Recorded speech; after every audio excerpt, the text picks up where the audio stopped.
What if Jon Snow never rode north to take the black? Let us step into the courtyard of Winterfell on the dawn that was meant to decide his fate. The air is sharp with northern cold as Jon stands by his saddled horse, gloved hand resting on the pommel, breath misting in the pale light. Around him, stable boys move like shadows, and a few guards watch in silence, the way men do when they know a farewell is about to be spoken. This is the morning that should have sent him to the wall, to the night's watch, to vows of celibacy and death. Instead, something changes.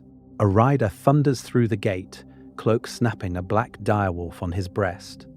He carries a letter bearing Ned Stark's hand and seal. Jon watches Robb dismount with a frown that is half confusion, half dread. Robb's fingers are white on the parchment. His voice is tight when he calls his brother's name. In that single word, in the way it cracks, Jon feels the ground tilt. He was ready to ride north as a bastard of Winterfell. He was ready to leave his father, his sisters, his little brothers, and the life he knew. Now he is told to wait, to listen, to hear a truth that can never be unheard. What if, on this very morning, the wall loses the man who was meant to be its shield, and the north keeps the son who was meant to be sent away? If this is truly the case, then it changes everything. Every war we recognize by name, every oath we saw sworn, every death we believed was fixed in the story of this world begins to shift. Jon does not take the black. He does not speak the words that would sever him from father and family. He stays. From this single refusal, a new timeline unfolds. The War of the Five Kings will not be the same tale of scattered Starks and isolated battles. Imagine Robb riding to war with Jon at his side as his most trusted sword, the boy he sparred with since childhood, now his greatest commander. Imagine Catelyn forced to confront a son she never wanted in her hall, now too valuable, too dangerous, to be simply sent away. It sounded like madness when I first read it, too. Yet the logic of it coils tight. A different claim, a different king, a different north. Without Jon at the wall, who sounds the first true warning of the dead, who stands at Hardhome, who rallies wildlings, who forces southern lords to look beyond their quarrels with the Lannisters and see the night gathering, then there is a first time for everything. In this story, the long night comes for a realm unprepared, and the only hope may lie in a Jon Snow who never wore black, a Jon who walks among lords and banners instead of brothers in tattered cloaks. In this video, we will follow that path, a reimagined War of the Five Kings, altered Stark family bonds, and a completely different road to the darkness beyond the wall. All born from the night Jon Snow never rode north, defining the divergence, why Jon never takes the black. Night falls early over Winterfell the evening before Ned rides south. The castle is quiet in that heavy way that comes before a storm, when every word feels like it might echo for years.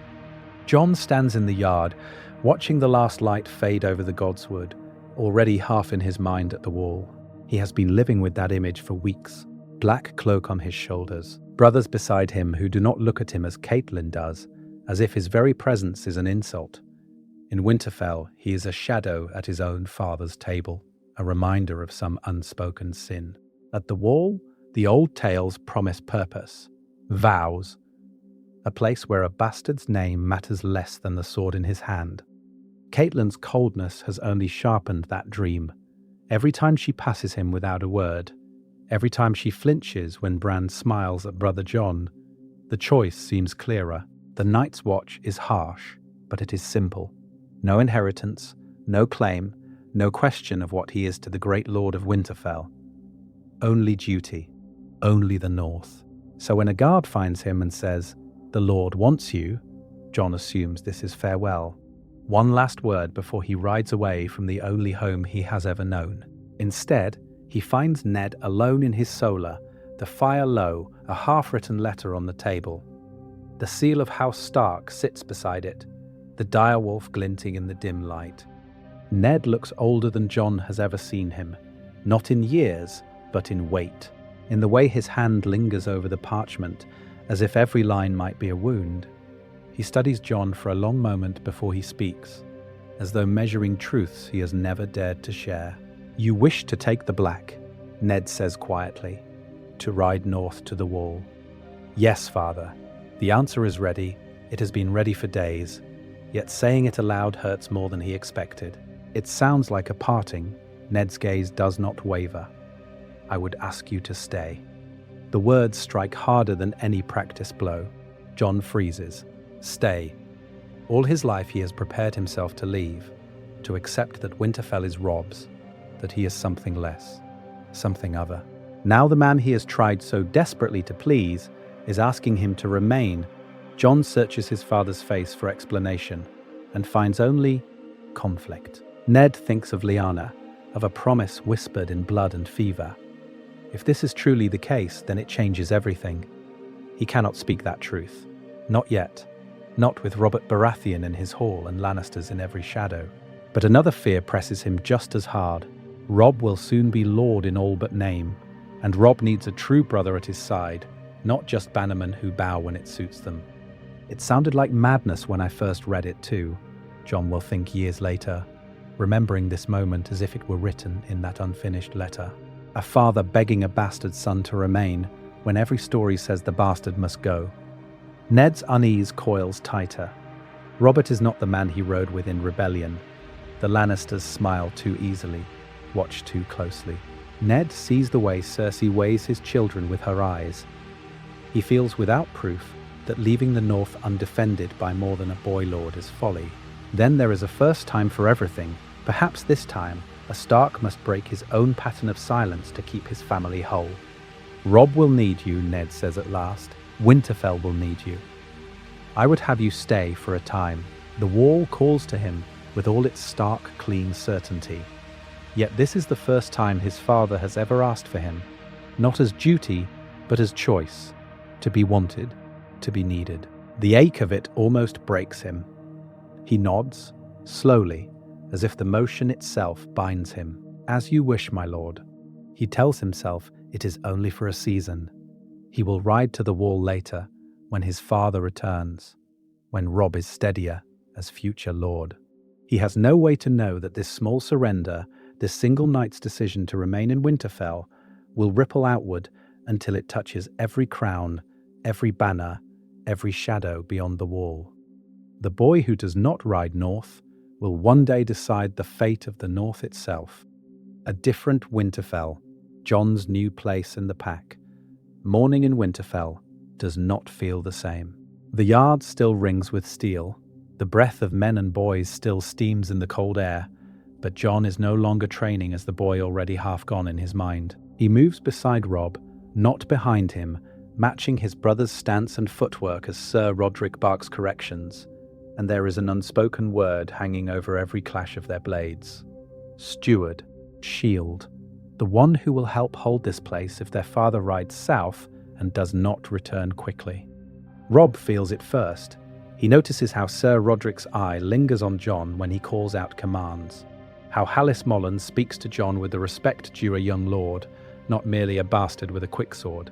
When they drill the guards, Robb takes the center, giving orders, and Jon moves along the line, correcting grips, shifting shields, turning chaos into formation. It is also natural that Robb only realizes later what has happened. They have fallen into a commander and his trusted lieutenant without ever speaking of it. If this is truly the case, then it changes everything. Inside the castle walls, the shift cuts sharper. Catelyn watches from the balcony as the boys train, hands white on the stone. Jon's continued presence is a wound that does not close, and now she sees men looking to him as well as to Robb. Each glance is a quiet threat. Each respectful nod is a whisper against her children's inheritance. She remembers the last letter Ned sent before he left, the way his eyes had hardened when she once pressed him about Jon's mother, and the truth he would not share. Now that unspoken name feels like a shadow standing between Bran and the lordship that should one day be his. Her words to Jon grow sharper, though she rarely speaks them where Robb can hear, a delayed meal laid before him after the others. A reminder that he has no claim, that he is only here by their father's grace. It sounded like madness when I first read it too. She thinks of that old fear that a king could one day legitimize the boy. But kings have done stranger things for less, And Robert Baratheon is not a man she trusts to weigh consequences. Jon feels the cold in her gaze more than the northern wind, yet with Bran and Arya, warmth remains. In the yard he stands behind Bran, guiding the younger boy's shoulders as he draws the bowstring. "Loose with your breath," Jon murmurs, and Bran's arrow finally thuds into the painted heart tree. Bran's grin is so bright that for a heartbeat Jon almost believes there is a place for him here that is not borrowed. Arya finds him later in the Godswood, cheeks wet after another failed embroidery lesson. He listens without judgment, then presses needle back into her hand. "You were made for this, little sister," he tells her, voice rough with feelings he cannot name. "Not for theirs." She will remember those words when steel and fire close around this family. Sansa remains polite, distant, every curtsy measured. She calls him brother in front of their father, but Jon in quieter corridors, as if the word Stark might stain her courtly dreams. She sees the way some men in the hall respect his bearing and wonders, uneasily, what such respect might become if the wrong word from a king ever reached the north. And then the royal party comes. Robert's banners stream out of Winterfell when the visit is done, bright colours bleeding away into the snow-dim distance. Robb rides a short way with them at their father's side, while Jon stands upon the walls, watching the king's train shrink along the King's Road. He feels a pressure in his chest he cannot name, as if the stone beneath his boots is waiting for a storm it already knows is coming. Then there is a first time for everything. He tells himself he will simply keep Robb's seat warm, that their father will return, that the Lannisters' lions on those banners mean nothing to a Snow of the North. Yet as the last glint of gold vanishes, Jon cannot shake the sense that some great hand has just moved the first piece on a board he has never been allowed to see. He turns from the empty road toward Winterfell's gate, unaware that the next rider to come bearing a letter from the south will shatter every certainty he has left. Inciting incident, Ned's letter that shouldn't exist. The next rider is not a Lannister scout or a sellsword. He is a black-cloaked messenger of the king, and the weight he carries is not in steel, but in ink. Far to the south, in King's Landing, that weight first settles on Eddard Stark's shoulders. He has pieced the truth together. The colour of Baratheon hair, the lineage in the Book of Lineages, the golden heads of Joffrey, Myrcella, and Tommen. Joffrey is no true son of Robert. The king has no true-born heir. The realm stands on sand. Ned feels the city closing in on him, the red walls and golden lions like jaws. His daughters are hostages in all but name. His friend the king is dying, and somewhere in the cold north, his sons still trust that their father's honour will be their shield. He knows now that honour alone will not be enough, so he does the one thing he swore he would never do. He reaches for parchment and breaks his promise to Lyanna with a single stroke of the quill. The letter he writes is careful, almost painfully so. He names the truth that has damned him. Joffrey is not Robert's son, and the Lannisters have placed a false king on the Iron Throne. He warns Robb that Cersei and her father will not surrender that throne while any Stark still draws breath. Then, in a line that makes his hand tremble, he hints at a deeper secret. There is another, with a better claim by blood, he writes, one whose right runs back to the Dragon Kings themselves. He does not write the word Targaryen, he does not write Rhaegar's name, but he underlines one phrase, a code that only his eldest son will understand. Not Snow by right, but son by right. If this is truly the case, then it changes everything. It sounded like madness when I first read it too, Robb will think one day. For now, the ink is still drying when the gold cloaks come for his father. Days later, in the great hall of Winterfell, Robb Stark stands as lord while the wind howls outside. The raven's arrival is unremarkable. Ravens come and go with word from the south. Yet when he breaks the seal and sees his father's hand, the world narrows to the curve of each letter. He reads of Joffrey's bastardy, of the Lannisters' treachery, of war coiling like a snake around the neck of the North. His hands begin to shake. Then he reaches the veiled line about a truer heir, about a son whose blood is older than any Baratheon crown. Robb pauses to take that in. He hears his father's voice, remembers every time Ned Stark refused to speak of Jon's mother, remembers how he and Jon were raised almost as twins, and yet a wall of silence always stood between them. Then, there is a first time for everything. The words blur. Jon, not a Snow in truth. Jon with a claim that could split the realm. Robb's entire body goes rigid as he reads that explanation once again. He feels the world spinning around him and threatens to lose balance. This is not just war with the South, this is a different war entirely.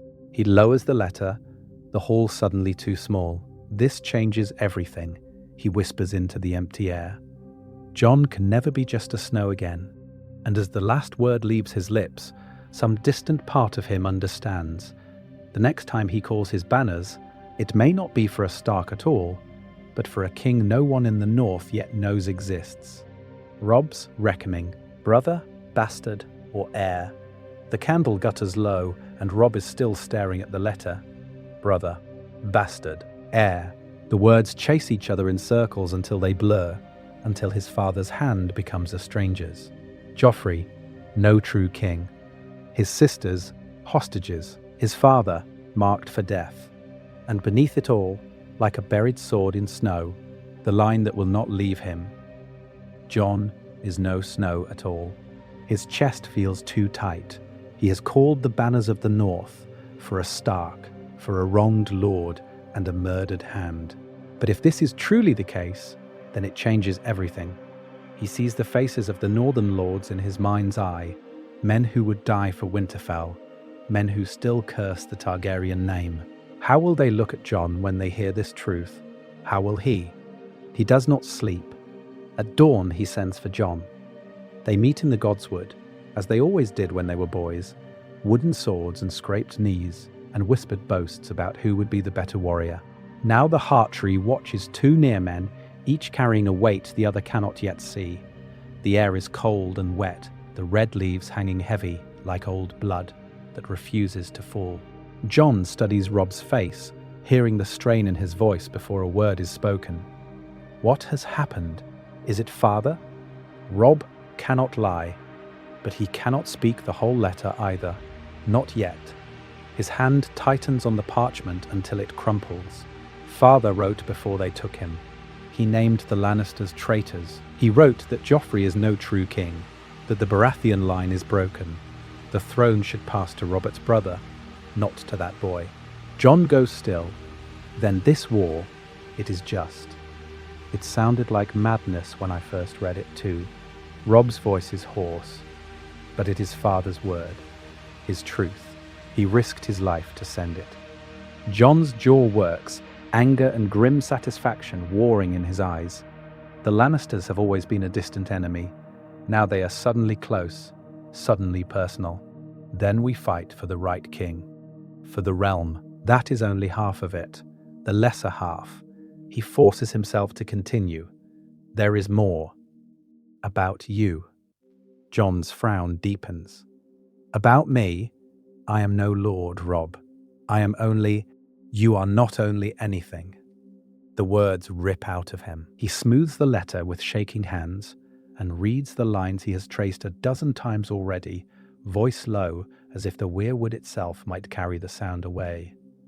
Rhaegar, Lyanna, marriage in secret, a son born of lawful bed, a boy hidden as a bastard in the north to keep Robert's wrath from his throat. Robb looks up. Father writes that by blood, by law, your claim to the Iron Throne stands above Joffrey's, above Stannis, above all of them. Silence crashes over the Godswood. Jon actually steps back, as if struck. No, he would have told me. He is my father. The last word breaks. He would not use me as some secret weapon. Jon's whole life has been a tight, cold thing. Catelyn's distance, whispered words of bastard, the Night's Watch held out as the only honourable escape. To learn now that there was another life, another name, kept from him by the one man he trusted most. This is a cruelty Robb had not understood until this moment. Jon's hands curl into fists. All these years, I was less than a Stark, less than you, less than any lord's true son. And all the while he knew I was more, a Targaryen, a king's son. His voice shakes with fury. What am I to them now? To you? A banner to raise? A claim to throw at the Lannisters? To me, you are my brother. That is the first truth. Whatever else this letter says, whatever claim you hold, that does not change. I will not let them turn you into a weapon. Not the Lannisters. Not Stannis. Not any lord in the north. Jon's eyes search his, desperate for something solid in a world that has just cracked open. And if they will not accept that, if they demand a king's blood, not a brother's bond? Robb thinks of the hall, of banners and blades and hungry eyes. He thinks of the choice that is already forming, the one he does not yet dare to name. Then there is a first time for everything, he answers quietly. We will face it together. Stark and whatever you are. We will decide what to do with this claim, not them. The wind stirs the leaves, whispering like distant voices. Somewhere beyond the walls, ravens wait, messages unwritten, fates unsealed. Robb folds the letter once more, feeling its weight settle like a sword at his belt. He has chosen his brother, but the next choice will not be his alone. And the next time those hall doors open, the North may be asked to kneel to a dragon, exposing the lie, Joffrey, incest, and a broken crown. The next time those hall doors open, it is not a raven that enters, but the past itself. Maester Luwin stands beneath the direwolf banners and at Robb's nod reads Ned Stark's last full account aloud. The words are careful, almost painfully so. Joffrey, Myrcella, Tommen, not Robert's children at all, but born of Cersei and Jaime Lannister. Golden through and through. No Baratheon blood, no lawful right. Robb does not move as the murmur rises. He feels the truth like a blade sliding between his ribs. If this is truly the case, then it changes everything. Robert's supposed son is not a king, but a usurper wearing a stolen crown, and the boy Robb has sworn to fight against is not even the man's heir. Luwin continues, voice tightening as he reaches Ned's proofs. The black-haired Baratheon bastards in the city, the old lineages, the pattern of seed and branch that Robert himself never cared to study. It sounded like madness when I first read it too, but it was also written by your father, your uncle, Robb thinks. And his father did not deal in wild tales. Every line is measured, restrained, the work of a man who knows what a single wrong word can cost. The implications spread like frost across a winter field. If Joffrey is false, then so are Tommen and Myrcella. 3 children, 3 lies, and with them the Baratheon line in the capital simply ends. Robert's line on the throne is a painted shield. Behind it, nothing.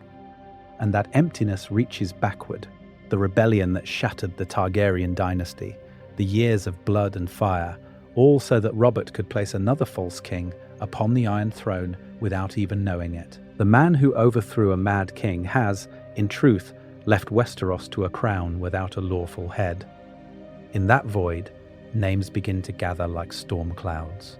Stannis, older brother, rigid, lawful, the man Ned's letter marks as Robert's rightful heir under every statute the realm has ever known. Renly, younger, charming, beloved in the south, already whispering of his own crown in some alternate hall. And beyond them, like a shadow no one in this room yet dares to name aloud, Jon himself, with the blood of Rhaegar Targaryen running quiet and hot in his veins. Then there is a first time for everything. A Northman speaks it, finally.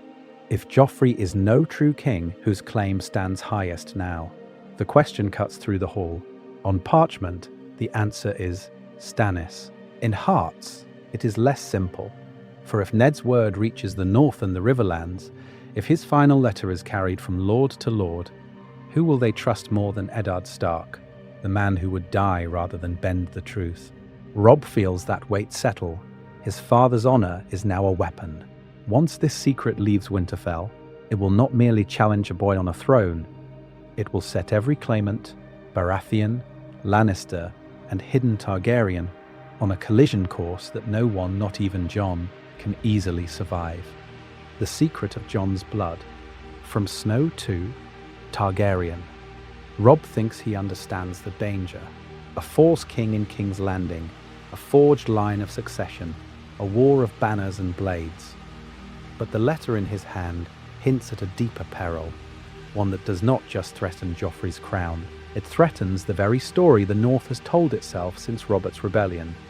Ned's cramped script had not only named Cersei's children bastards, between those lines, in phrases only a son of Winterfell could read correctly, lay another confession. Jon is not Ned's bastard at all. He is Lyanna Stark's dying secret and Rhaegar Targaryen's last song. It sounded like madness when Robb first read it, too. Yet every careful turn of phrase, every half-erased word, carries his father's voice, steady even at the edge of death. Robb stares at the name Ned dares not write in full, only allude to, a boy born under a false surname, hidden from Robert's hatred of dragons.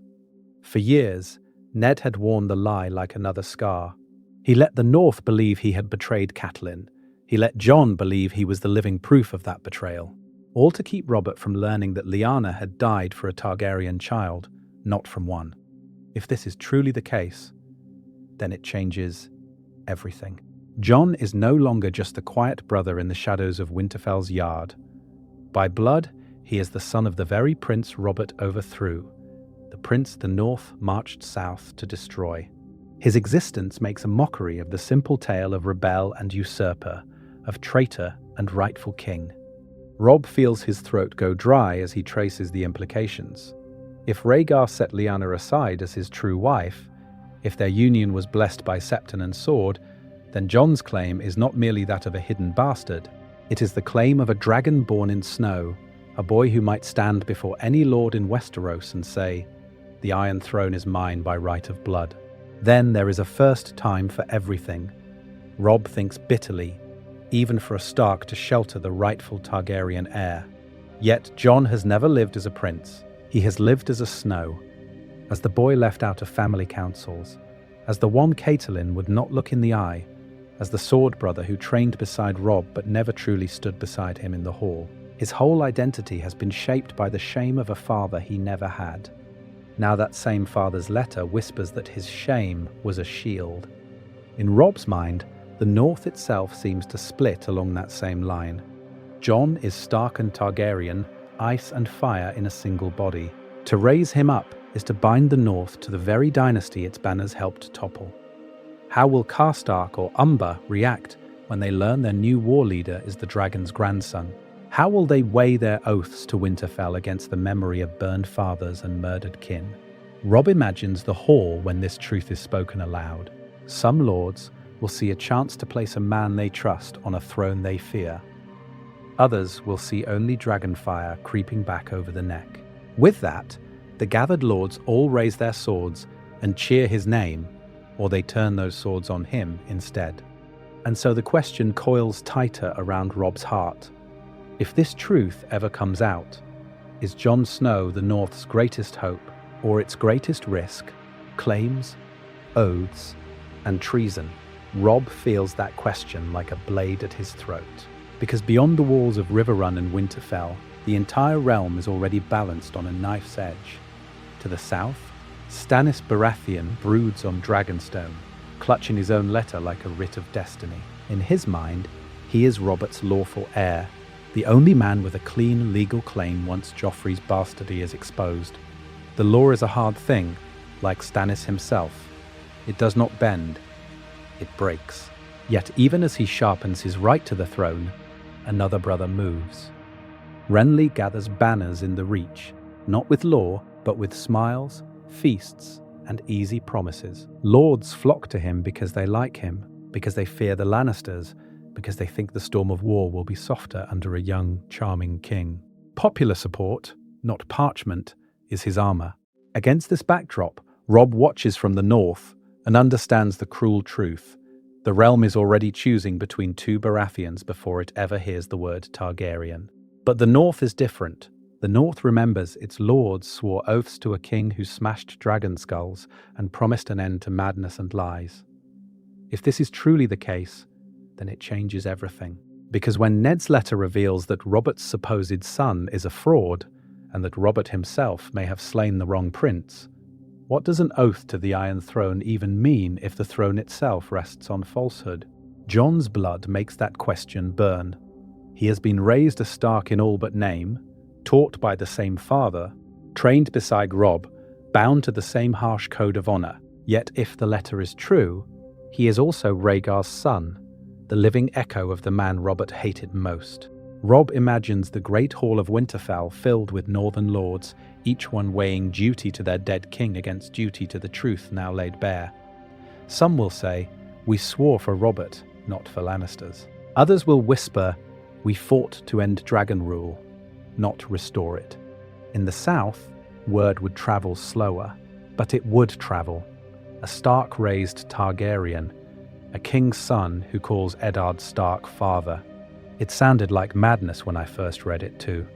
Yet for lords already chafing under Lannister arrogance, men in the Riverlands bled white, Reachmen insulted and sidelined, Stormlords who still honor Ned's memory, Jon becomes a dangerous idea. A third path, not lion, not stag, dragon in wolf's clothing. And the moral stakes twist like a dagger. To back Jon is, on one level, to defy the verdict of Robert's rebellion, to say the war that shattered the Targaryens was wrong. But on another level, it is to complete that war's buried purpose, to tear down illegitimate kings, no matter what sigil they bear. Then there is a first time for everything. Robb can feel that fracture coming. This will not remain a simple war of 5 kings, counting crowns like stones on a board. It is becoming a war over the very meaning of a claim, over whether blood, law, or choice makes a king. And when the first southern banners begin to shift, when whispers about the White Dragon reach Dragonstone and Highgarden alike, the game each man thought he was playing will be revealed as something far more dangerous. Because once Jon's name is spoken aloud in those halls, no side can ever pretend this is only about revenge or rebellion again. Winterfell reacts, Robb's first move in a changed game. Word of Jon's name whispered in southern halls is still only rumor when the real storm breaks in the north. In Winterfell's solar, Robb Stark bars the heavy door. The fire snaps in the hearth, throwing restless shadows over the faces he has chosen.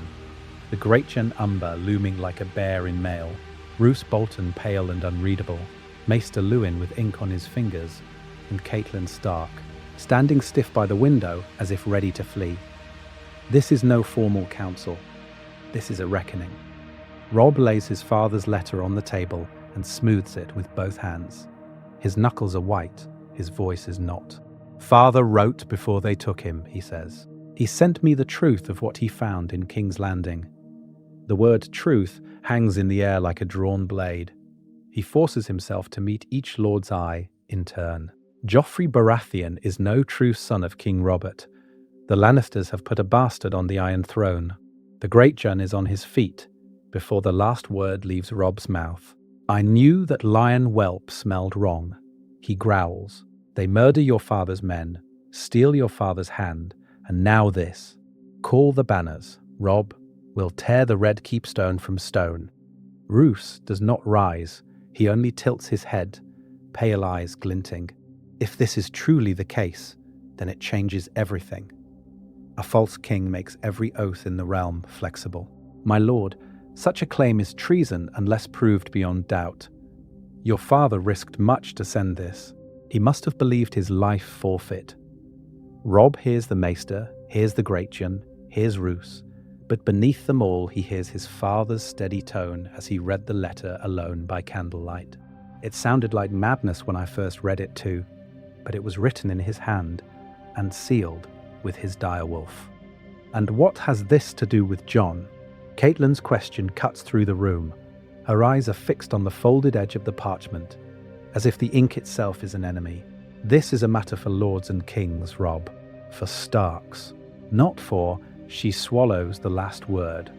Robb feels the old ache at that, sharper now than any sword. "Father wrote of more than Joffrey," he answers. "He wrote that the North must stand together, every true son of Winterfell. Jon is not to take the black. He is to remain here, at my side." Silence, even the fire seems to hold its breath. The Greatjon's brows climb. The boy fights well enough. But why speak his name in a council of war unless you mean to raise him higher than a bastard should stand? Roose's gaze lingers on Robb, weighing him. There are whispers, my lord. That Lord Eddard guarded the boy's birth more closely than most. If you intend to press some hidden claim through him, the game in the south grows bloodier still. You would set Jon before your sisters, before Bran. You would risk your house for a boy who is not your father's lawful son. Her voice shakes, but the anger in it is real. I will not see my children set aside for a shadow. Robb's jaw tightens. He thinks of Jon in the yard, wooden sword in hand, laughing as they traded blows. He thinks of his father's last command, inked in a steady, deliberate script. Then there is a first time for everything. I am Lord of Winterfell, he says, the words tasting like iron. No one is being set aside. But the Lannisters have stolen a crown and taken my father. War is coming whether we wish it or not. When I call the banners, the North must see Stark and Snow together. Jon stays. He will stand with me when we ride. Outside, a cold wind claws at the stone, rattling the shutters like distant drums. And as the lords of the North trade glances over that single, dangerous decision, none of them yet know that in King's Landing, a boy king is about to make a choice that will set Robb's war and Jon's fate irrevocably in motion. A world without Jon at the wall, the watch in the dark. Far to the north of their war councils and Lannister plots, the wall stands as it always has. But this time, it waits for a boy who never comes. Without Jon riding through the gates of Castle Black, the change is not loud. It is slow, sapping, like cold seeping through stone. New recruits still arrive in chains and rags, but there are fewer with any skill, fewer with any sense of honor.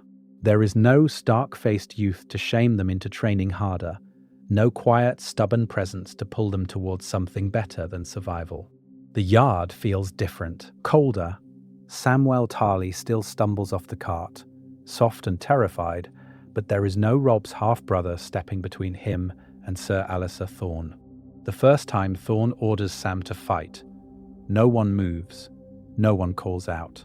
Sam is beaten bloody in the mud, while the other boys stare at their boots, each one silently grateful it is not him. It sounded like madness when I first read it too.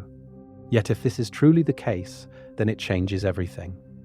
Gren and Pip still bicker, still complain about the food, still curse the cold. But there is no centre to their little knot of friends. No Jon to turn shared misery into shared purpose. Their loyalty remains shallow, their courage untested. When Thorne mocks them, there is no sharp, defiant glare to meet his eye, no lord's son in bastard's black to force him to temper his cruelty. So he does not temper it. He drives them harder, breaks some, twists others. The Watch grows more obedient, but not stronger. In his tower, Maester Aemon listens to the ravens and the wind. He had been told, in a quiet, careful word from the south, that Eddard Stark's bastard might be more than he seemed. A whisper of dragon's blood in the snow. Now, as the years turn and no such boy appears, Aemon wonders if he misread that faint, distant truth, or if some other lord has claimed the child's fate. He thinks of his own father, his own abdicated crown, and feels the ache of a chance never taken. There is a pattern interrupt here that no one at the wall notices. The absence of a reformer. No ranging led by a young officer who listens to wildling words instead of only their oaths. No desperate ride from Hardhome, no armistice forged between black cloaks and free folk.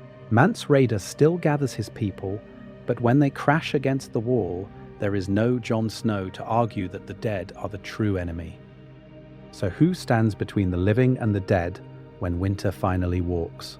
Thorne, who despises wildlings. Janos Slynt, nursing old Lannister loyalties.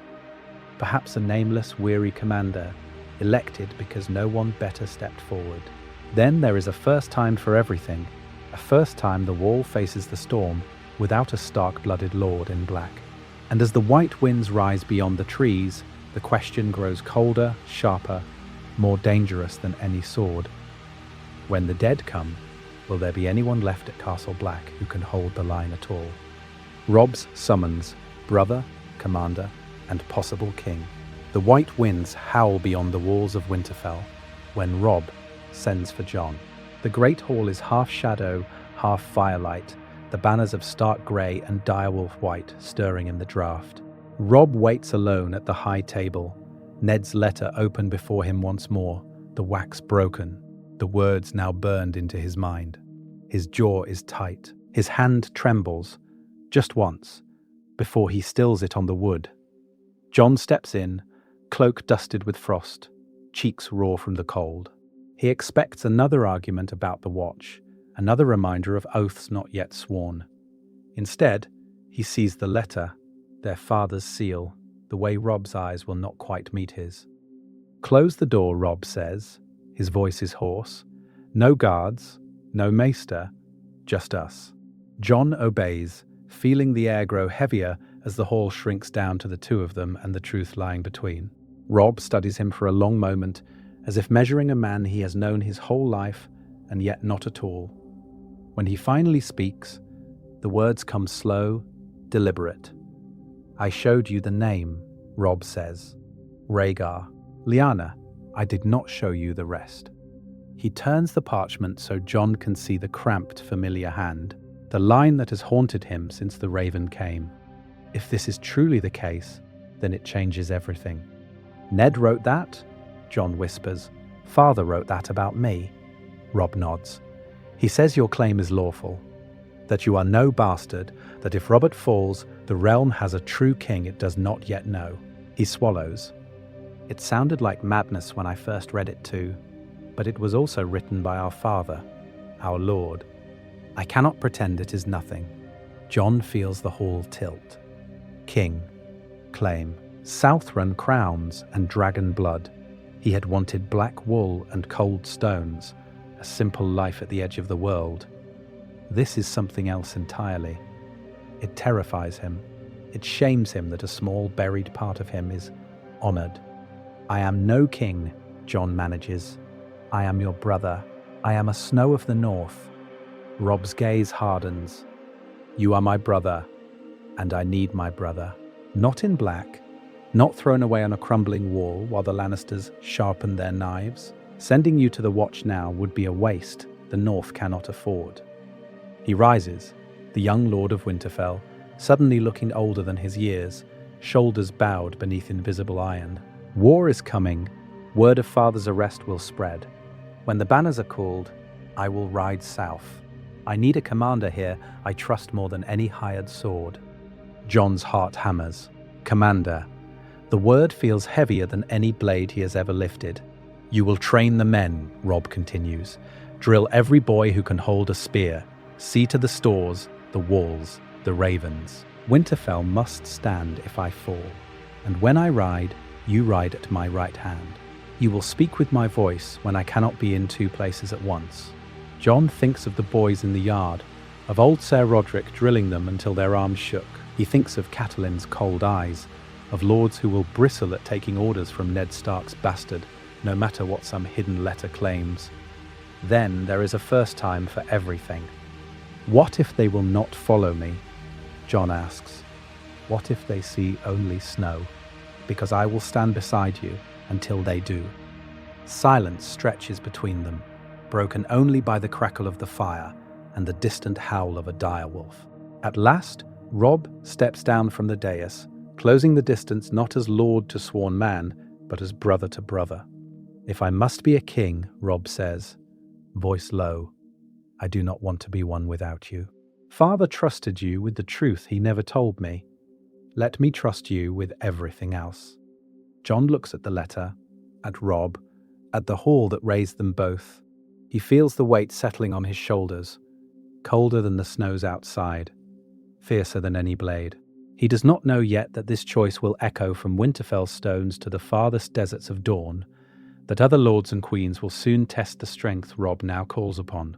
For this moment, there is only a nod, a brother's hand clasped in another's, and the first step of Jon Snow toward a war he never meant to fight. The North rises, banners, rumours, and a shadow claim. By the time the Ravens finish their work, Winterfell is no longer a quiet northern seat. It is a storm. Hooves churn the snow to grey slush, banners of mottle and direwolf and flayed man snapping in the hard wind as the lords of the north answer Robb's call. Jon stands on the steps beside him when they ride in. The great Jon dismounts laughing, breath-fogging, but his eyes flick, just once, to the bastard at Robb Stark's right hand. Roose Bolton's pale gaze lingers longer, measuring. Even old Lord Cerwyn, who knew Ned as a boy, seems unsettled by the way Robb leans to Jon for a quiet word before greeting him. It is a small thing, that lean. It is not small at all. In the great hall the noise rolls like distant thunder. Men stamp their feet. Servants hurry with mulled wine. Steel rings as swords are unbuckled. Yet under it all runs another sound, softer, sharper. Whispers. Why is the snow so close to the Stark? Why does the Lord of Winterfell look first to his bastard brother when war is named?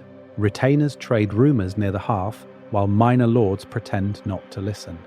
Some say Ned's last letter held more than the truth about the Lannisters and Joffrey's false crown.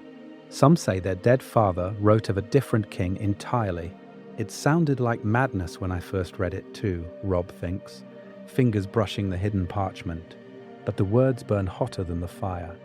Catelyn feels that burn as a wound. She moves through the hall like a shadow of her own, intercepting lords before they can corner Jon, guiding them instead to Robb, to herself, to safer ground.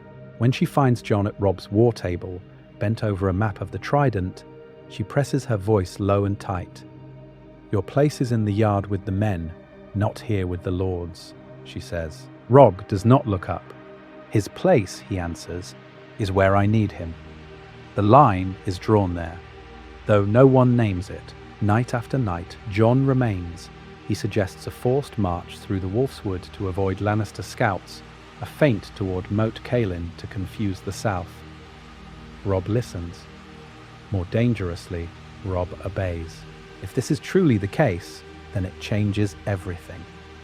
The challenge comes 3 nights later. They are ringed around the map when Lord Glover speaks, voice rough with wine and old loyalties. "My lord," he says to Robb, but his eyes are on Jon. "Why does a bastard sit your counsel as if he held a claim among us?" The hall stills. Even the fire seems to hush. Robb feels every gaze, feels his father's absence like a hand on his shoulder, pushing him forward. He could smooth this over. He could send Jon away. Instead, he steps closer to his brother so that no one can mistake it. "Jon earned his place at this table with steel and sense," Robb says. "Any man who questions that, questions my judgment as Lord of Winterfell." Then there is a first time for everything. The great Jon barks a laugh, half challenge, half acceptance. Others look away, unsettled, recalculating. Catelyn closes her eyes as if she has heard a sentence passed. Word will spread from this hall to every holdfast. The bastard is no longer safely ignored, no longer a shadow at the edge of the hearth. Something in the north is shifting in how men speak of House Stark, in who they imagine when they whisper of its future. And when the next raven comes, bearing darker news from the south, that quiet, dangerous shift will matter far more than any of them yet understand. A different march south, 2 wolves at the head of the host. Word spreads faster than ravens. By the time the banners are fully called and the forges in Winterfell glow through the night, the north already whispers a new image into being. Not 1 young Stark riding to war, but 2. When the host finally moves, it is a sight men remember until their dying day. The dire wolf banners snap in a hard northern wind, ranks of spears and mailed riders stretching back farther than the eye can see.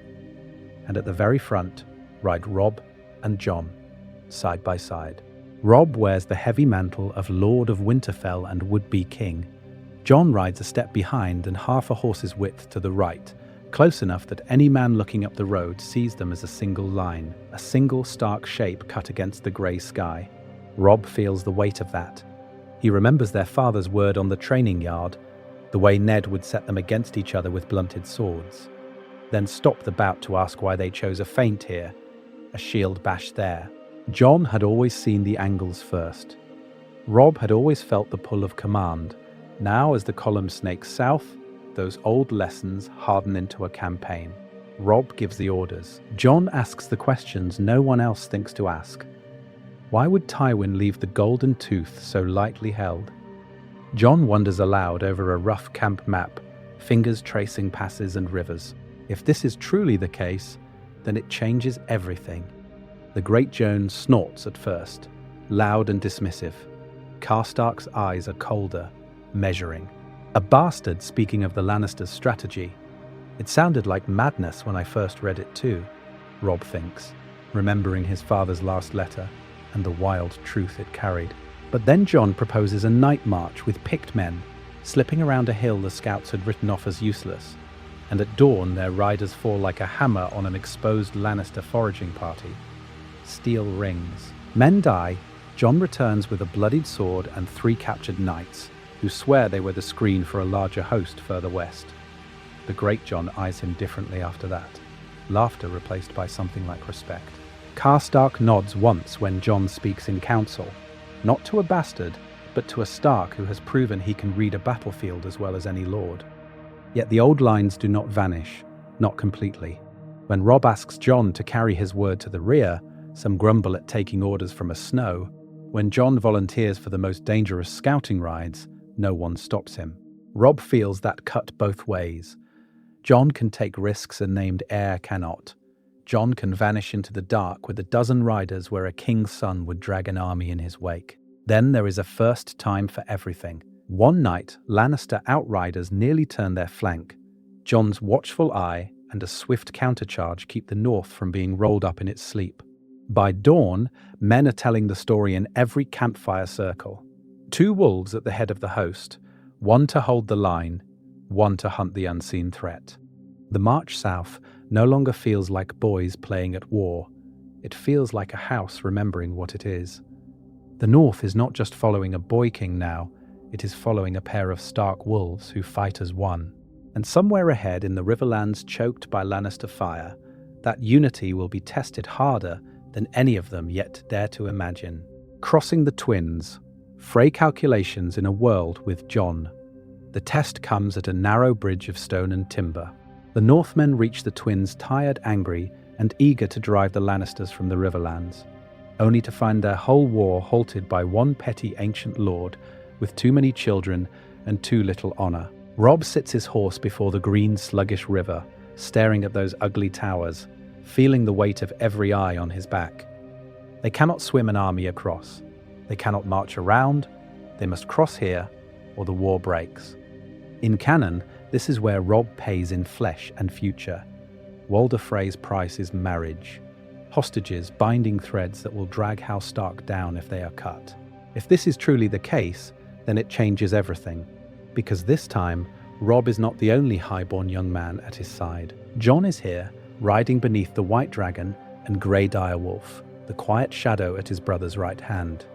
When Catelyn goes to treat with Lord Walder, the old man sniffs the air like a hound scenting meat. He still wants a queen's womb for his brood, still wants a son or daughter in Winterfell's halls. But word has already flown ahead of them. Word that the boy beside Robb is no mere bastard, that Ned Stark's last letter named him Rhaegar's son, that northern lords whisper of him as king, even while Robb holds Winterfell. It sounded like madness when I first read it too, yet the Freys have always been sharp enough to smell advantage.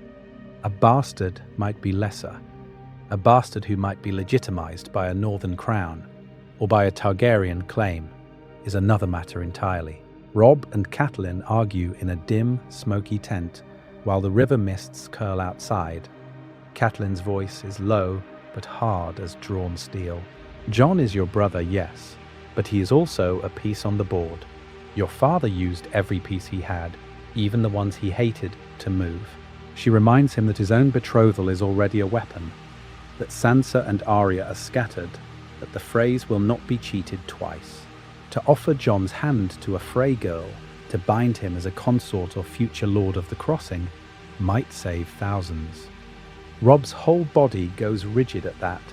He sees Jon's face as a boy, bruised and laughing in the practice yard, hears him swear in the godswood that titles mean nothing beside family. To sell that brother now feels like betrayal. It feels like becoming the very sort of king his father despised. Yet the council is merciless. Some riverlords press the point. They speak of how the Freys crave respect, how a match to a possible Dragon King would make Walder's line blaze brighter than any Frey banner ever has. Others warn that refusing, when such a rich prize is so near at hand, will turn the old man spiteful. Then there is a first time for everything. One of them mutters, "Perhaps this is the first time a bastard saves a war instead of starting one." Inside the twins, Walder weighs the rumors. A bastard is safe. A bastard can be dismissed if the wind changes. But if the letters are true, if Jon's claim is ever openly pressed, then a Frey granddaughter on his arm could put Frey blood in the line of kings. If this is truly the case, then it changes everything for him as well. By the time Catelyn returns to Robb and Jon beneath the flapping direwolf banners, the choice has sharpened to a knife's edge.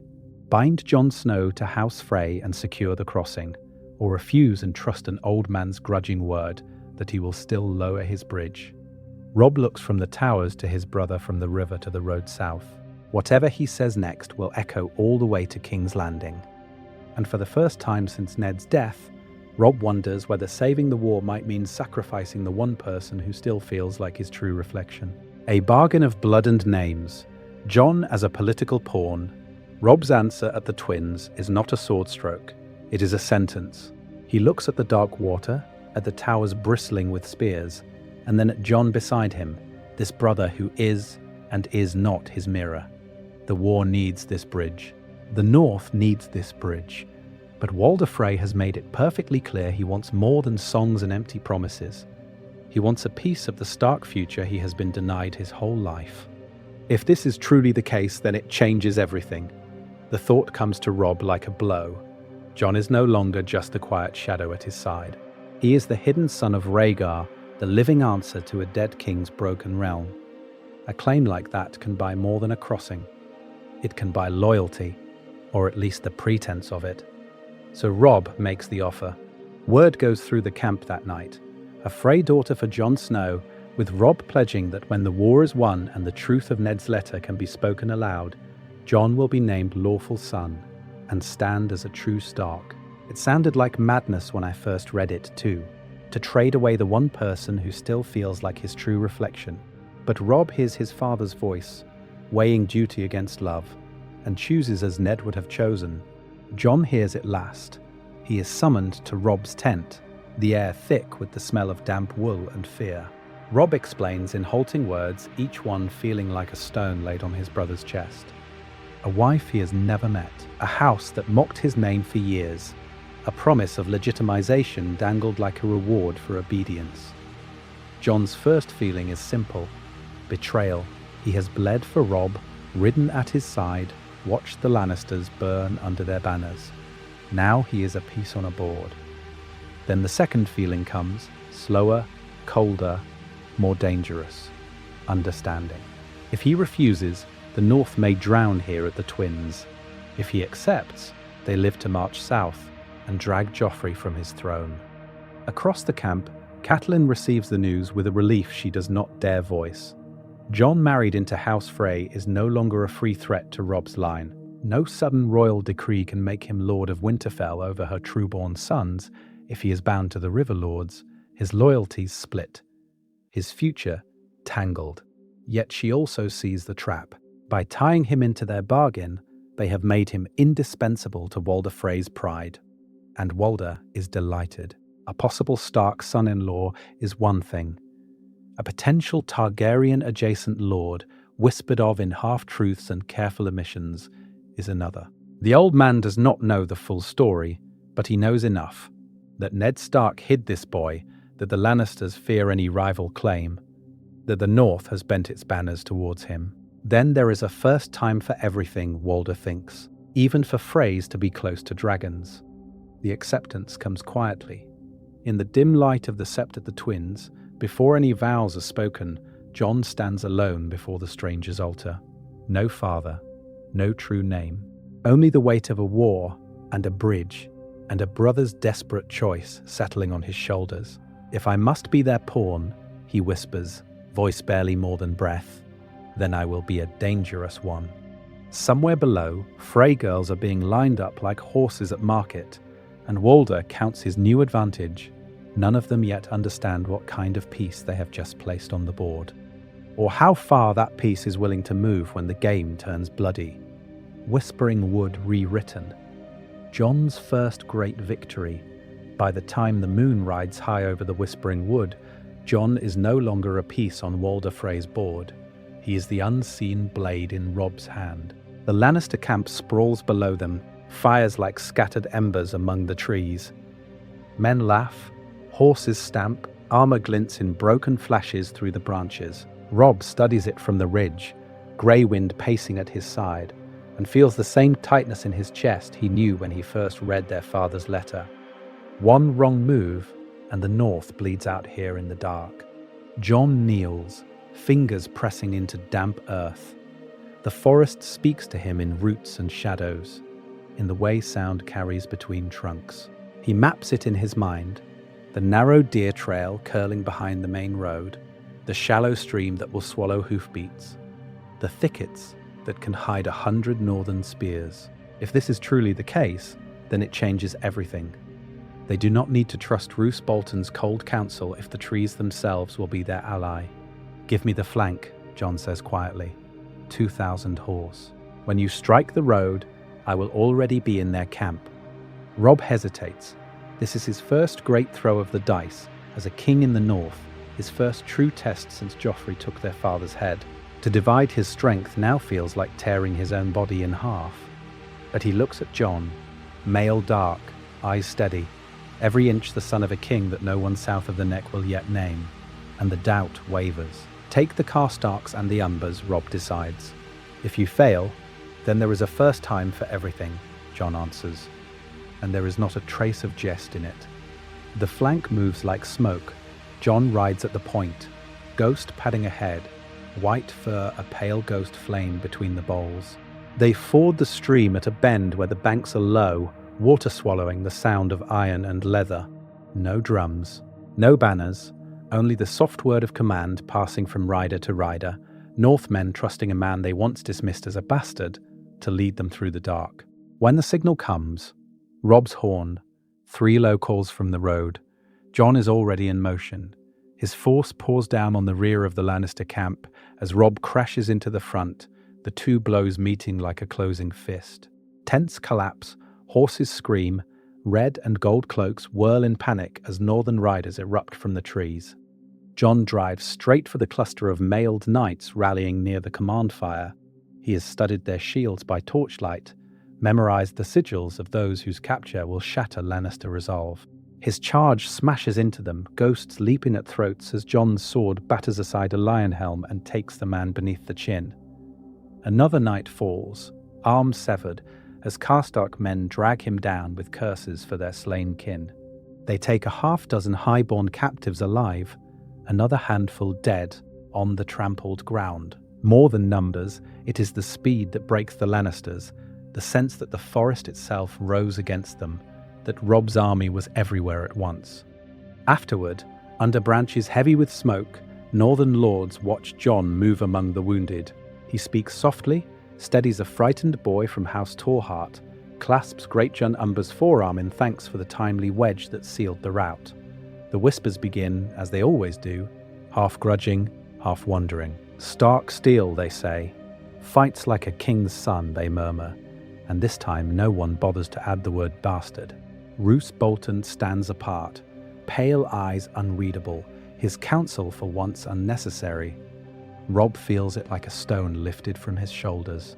He does not need to lean on a man he does not trust, when Jon can turn the battle with a single, well-timed stroke. When Robb finally finds him, Jon is splattered in blood, not all his own, hair plastered to his brow, chest heaving. For a heartbeat they only stare at each other, 2 boys who sparred in Winterfell's yard, now standing amid the wreckage of their first true victory. Robb steps forward and pulls him into a fierce embrace. "You won this," he breathes into Jon's ear. "The North will remember." Jon feels the weight of that word. North. Not as exile, but as heir and sword. It sounded like madness when I first read it too. Robb thinks of their father's letter. Yet here, surrounded by cheering men and broken lions, that madness feels like the only truth that has ever made sense. Somewhere beyond the trees, ravens already wheel, bearing word of this night to every watching lord. And for the first time, the Lannisters will hear a name whispered with Robb's. Jon, the white dragon in the Whispering Wood. River Run and rivals. Jon in the War Council. By the time Robb's banners roll south to River Run, the name whispered in the trees has already flown ahead of them. Jon feels it in the way riders stare as they pass, in the way each Riverlord's man looks twice at the white direwolf standards stitched beside the direwolf of Stark. River Run rises from the fork of the rivers like a stone ship at anchor, its towers crowded with the colours of Tully and Frey and every lesser house that has survived the Lannisters' first onslaught. Robb rides at the head, grey cloak snapping, but Jon rides close enough that men can measure them together. Brothers in all but blood, and now, if this is truly the case, then it changes everything. Inside, the Great Hall is thick with heat and argument. Lord Edmure flushes as reports of burned villages and broken fords pile upon him. The Blackfish stands behind his chair like a drawn sword, silent, assessing. Roose Bolton watches from the shadows of a pillar, pale eyes half-lidded, as if the whole war is a puzzle he has already solved. When Robb calls the War Council, Jon takes his place to his right. He feels the weight of every gaze. Bastard, some of them are thinking. Targaryen, others have heard whispered. Stark, all of them see when they look at his face. Maps unfurl. Stones mark Lannister hosts, bridges and fords. Edmure argues for holding the trident, for bleeding Tywin dry in a war of attrition. The Blackfish counsels patience, flanking careful retreats. Their words are measured, born of long years. Jon listens until the pattern feels like a noose tightening around the Riverlands. No, he says at last, and the word cuts through the hall. He steps closer to the table, finger tracing south. Tywin expects us to cling to these rivers. We ride west instead. Strike deep into his own lands while he stares at empty crossings. Take his food, his gold, his pride. Make him chase us home. It sounds like madness. It sounded like madness when I first read it too, Robb thinks, remembering their father's letter and the hidden claim it carried. But his blood stirs at the vision Jon lays out. Fast-moving columns, scorched Lannister fields, hostages taken from proud Westerland keeps. The Blackfish narrows his eyes. You would abandon these people to Sir Gregor's raids? I would force Tywin to recall every man he has, or watch his own house burn. We can die slowly here, Lord, or make him bleed faster than we do. Roose's voice is soft, bold, risky. A single mistake, and the king in the north is trapped far from home. Robb hears the warning, but when he looks for counsel, his eyes go first to Jon, not to Bolton. That, more than any word, is the true shift. Then there is a first time for everything, Robb answers, a grim smile touching his mouth. I will not spend this war waiting on Tywin's pleasure. Edmure hesitates, torn between shame and relief. Other Riverlords murmur, weighing the bastard's audacity against the stark bearing that frames it. Is he their king's sword, or a rival centre of gravity they must account for? By the time the council breaks, the plan is set in motion. Riders will move west, scouts will screen the rivers, and every lord present understands something new. Jon is no longer just Robb's shadow at his right hand. He is a force on the map, a piece other men must move around, or one day move against. The Raven from King's Landing, Ned Stark's final price. The lords leave the tent with their orders, but the heir of strategy does not a scout from the west, or a rider from the Twins. It is a single ragged raven, beating black wings against the grey northern sky as it drops towards Robb's camp. The bird's arrival is noticed first by the sentries, then by the men at the cook fires, then by the squires who see the black-feathered shape and fall abruptly silent. Word moves faster than the raven itself. A bird from King's Landing, from the south, from the place where their father is held. Robb stands outside his tent when Maester Luwin places the letter in his hand. The wax bears the lion and the stag. His fingers tighten around it. For a heartbeat, he is only a son again. not a young lord playing at king and war.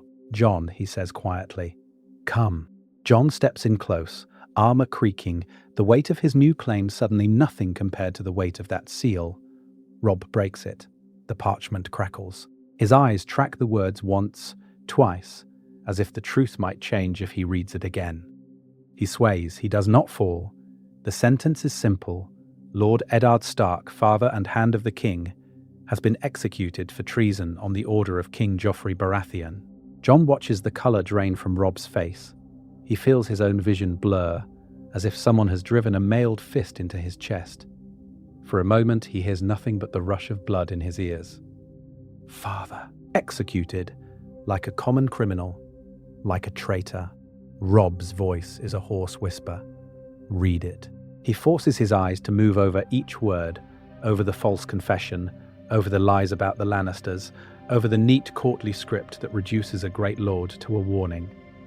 It sounded like madness when I first read it too, but the seal is real, the maester's hand is real, and the final line is a knife. By the time Jon finishes, men are already gathering, drawn by the change in the air. Robb says nothing. His silence is a shout. The nearest lord demands to know what has happened. A squire mutters that the Lannisters have killed Lord Stark. Another swears that no true king would waste such a hostage. The camp ignites. Outrage spreads like fire in dry grass.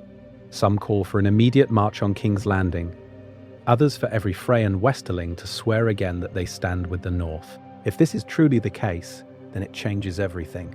One grizzled captain says, and Jon hears the truth of it. Their father is no longer a piece to trade. He is a banner of blood. Inside, Jon is a storm. Rage at Joffrey, hatred for the Lannisters. Guilt that he was not in the capital with his father, that his new claim and new title kept him far from the game where Ned Stark died. If he had been there, as a supposed Targaryen heir with the North at his back, would Cersei have risked this? Would Joffrey have dared? He wants to scream, to swear that he will tear the boy king from the red keep stone by stone. Instead, he forces his jaw to lock, his shoulders to square. The men are watching. They see Robb's grief, so they look to Jon for iron. Then there is a first time for everything, he says softly, when a knight mutters that no king has ever been so foolish. His words are flat, but his eyes are burning. They take it as a cold judgment, not the howl it truly is. As night falls, the camp does not quiet. Fires burn brighter, voices louder, oaths harsher. With that, the gathered lords all raise their swords and cheer his name, not in celebration, but as a promise of vengeance for Lord Eddard Stark. Jon slips away when he can, past the tents and the fires, past the muttered prayers and sharpened steel, to the small godswood they have claimed beside a trickling stream. The weirwood here is young and thin, its face barely carved, but it is still a face that listens. Alone among the trees, Jon finally lets the mask fall. The first punch into the rough bark shocks him. The second draws blood. By the third, his knuckles are slick and stinging, but he does not stop. Joffrey will pay. He breathes, each word a vow, each strike a promise to a dead father and a living North. By all the gods, he will pay. He leans his forehead against the trunk, breath ragged, blood dripping onto the roots. Somewhere behind him, the camp roars and rages, a host without its true lord. Ahead of him lies only darkness, the Red Keep's distant shadow, and a path that will demand more than oaths and anger. Because if the boy king has slain Ned Stark so carelessly, what will he do when he learns that the White Dragon is coming south for his crown? And his head? Grief forged into iron. Jon's new resolve. Jon stays beneath the trees until the shouts of the camp fade into a dull, distant roar. The cold earth soaks through his knees, the blood on his hands drying black against the weirwood's pale roots. When his breathing finally steadies, something else rises in the silence. Memory. He sees his father's rare smiles, the ones that came after a long day in the yard when Jon's sword arm ached and his knuckles were raw.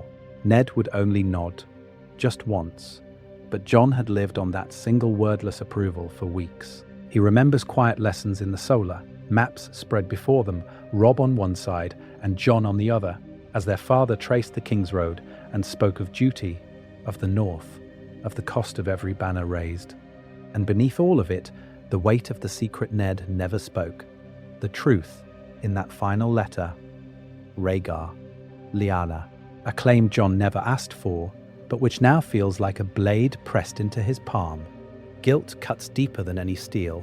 If he had gone to the wall, would the Lannisters have been less wary? Would his father have survived as a mere lord's son, instead of a whispered king? Or did his choice to remain at Winterfell give Ned another piece on the board, another reason to risk everything in King's Landing?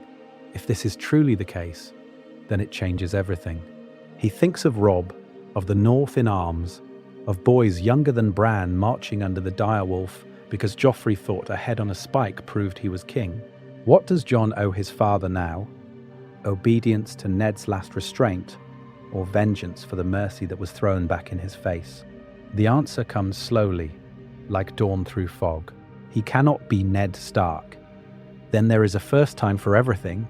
He can choose to be something forged from Ned's best steel and hardened by a darker fire. Honor, but with eyes open. Justice, even when the law bends. Protection of the innocent, even if it means becoming the monster in his enemies' tales. He rises. The boy who fled to the Godswood does not rise with him. When Jon walks back into camp, men fall silent. His eyes are different now, no longer searching Robb for orders, but measuring the field, the sentries, the mood of every sworn sword.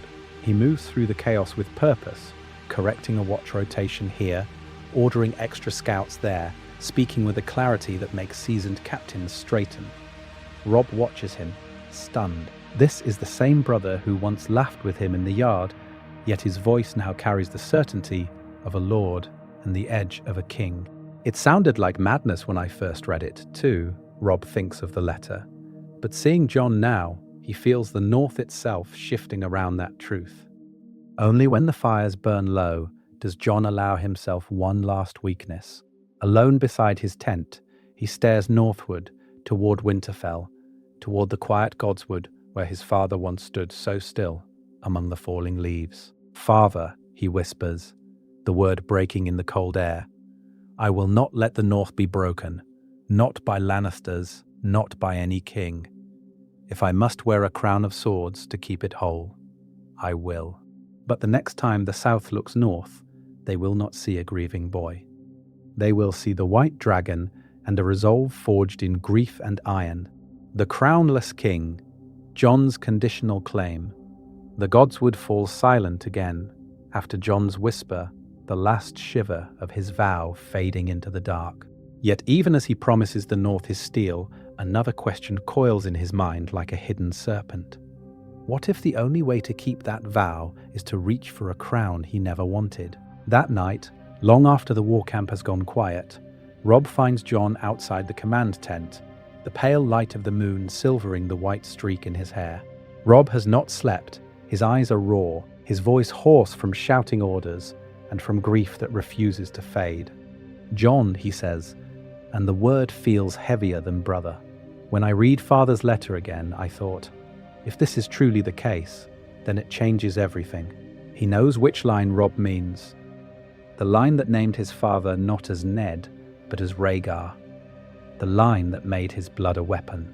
Robb swallows hard. The Baratheons squabble over a throne that was never truly theirs. Joffrey is no true king. Stannis has his law, Renly his charm. But if Rhaegar's son lives, if he was wed to Lyanna before he died, then your claim is stronger than any of them. It sounded like madness when I first read it too. Jon remembers thinking that, remembers wanting to throw the letter into the fire and pretend the truth was only ink and lies. He feels the old urge now, to deny it, to walk away. Instead, he answers slowly, "A claim does not feed our men. It does not bring father back.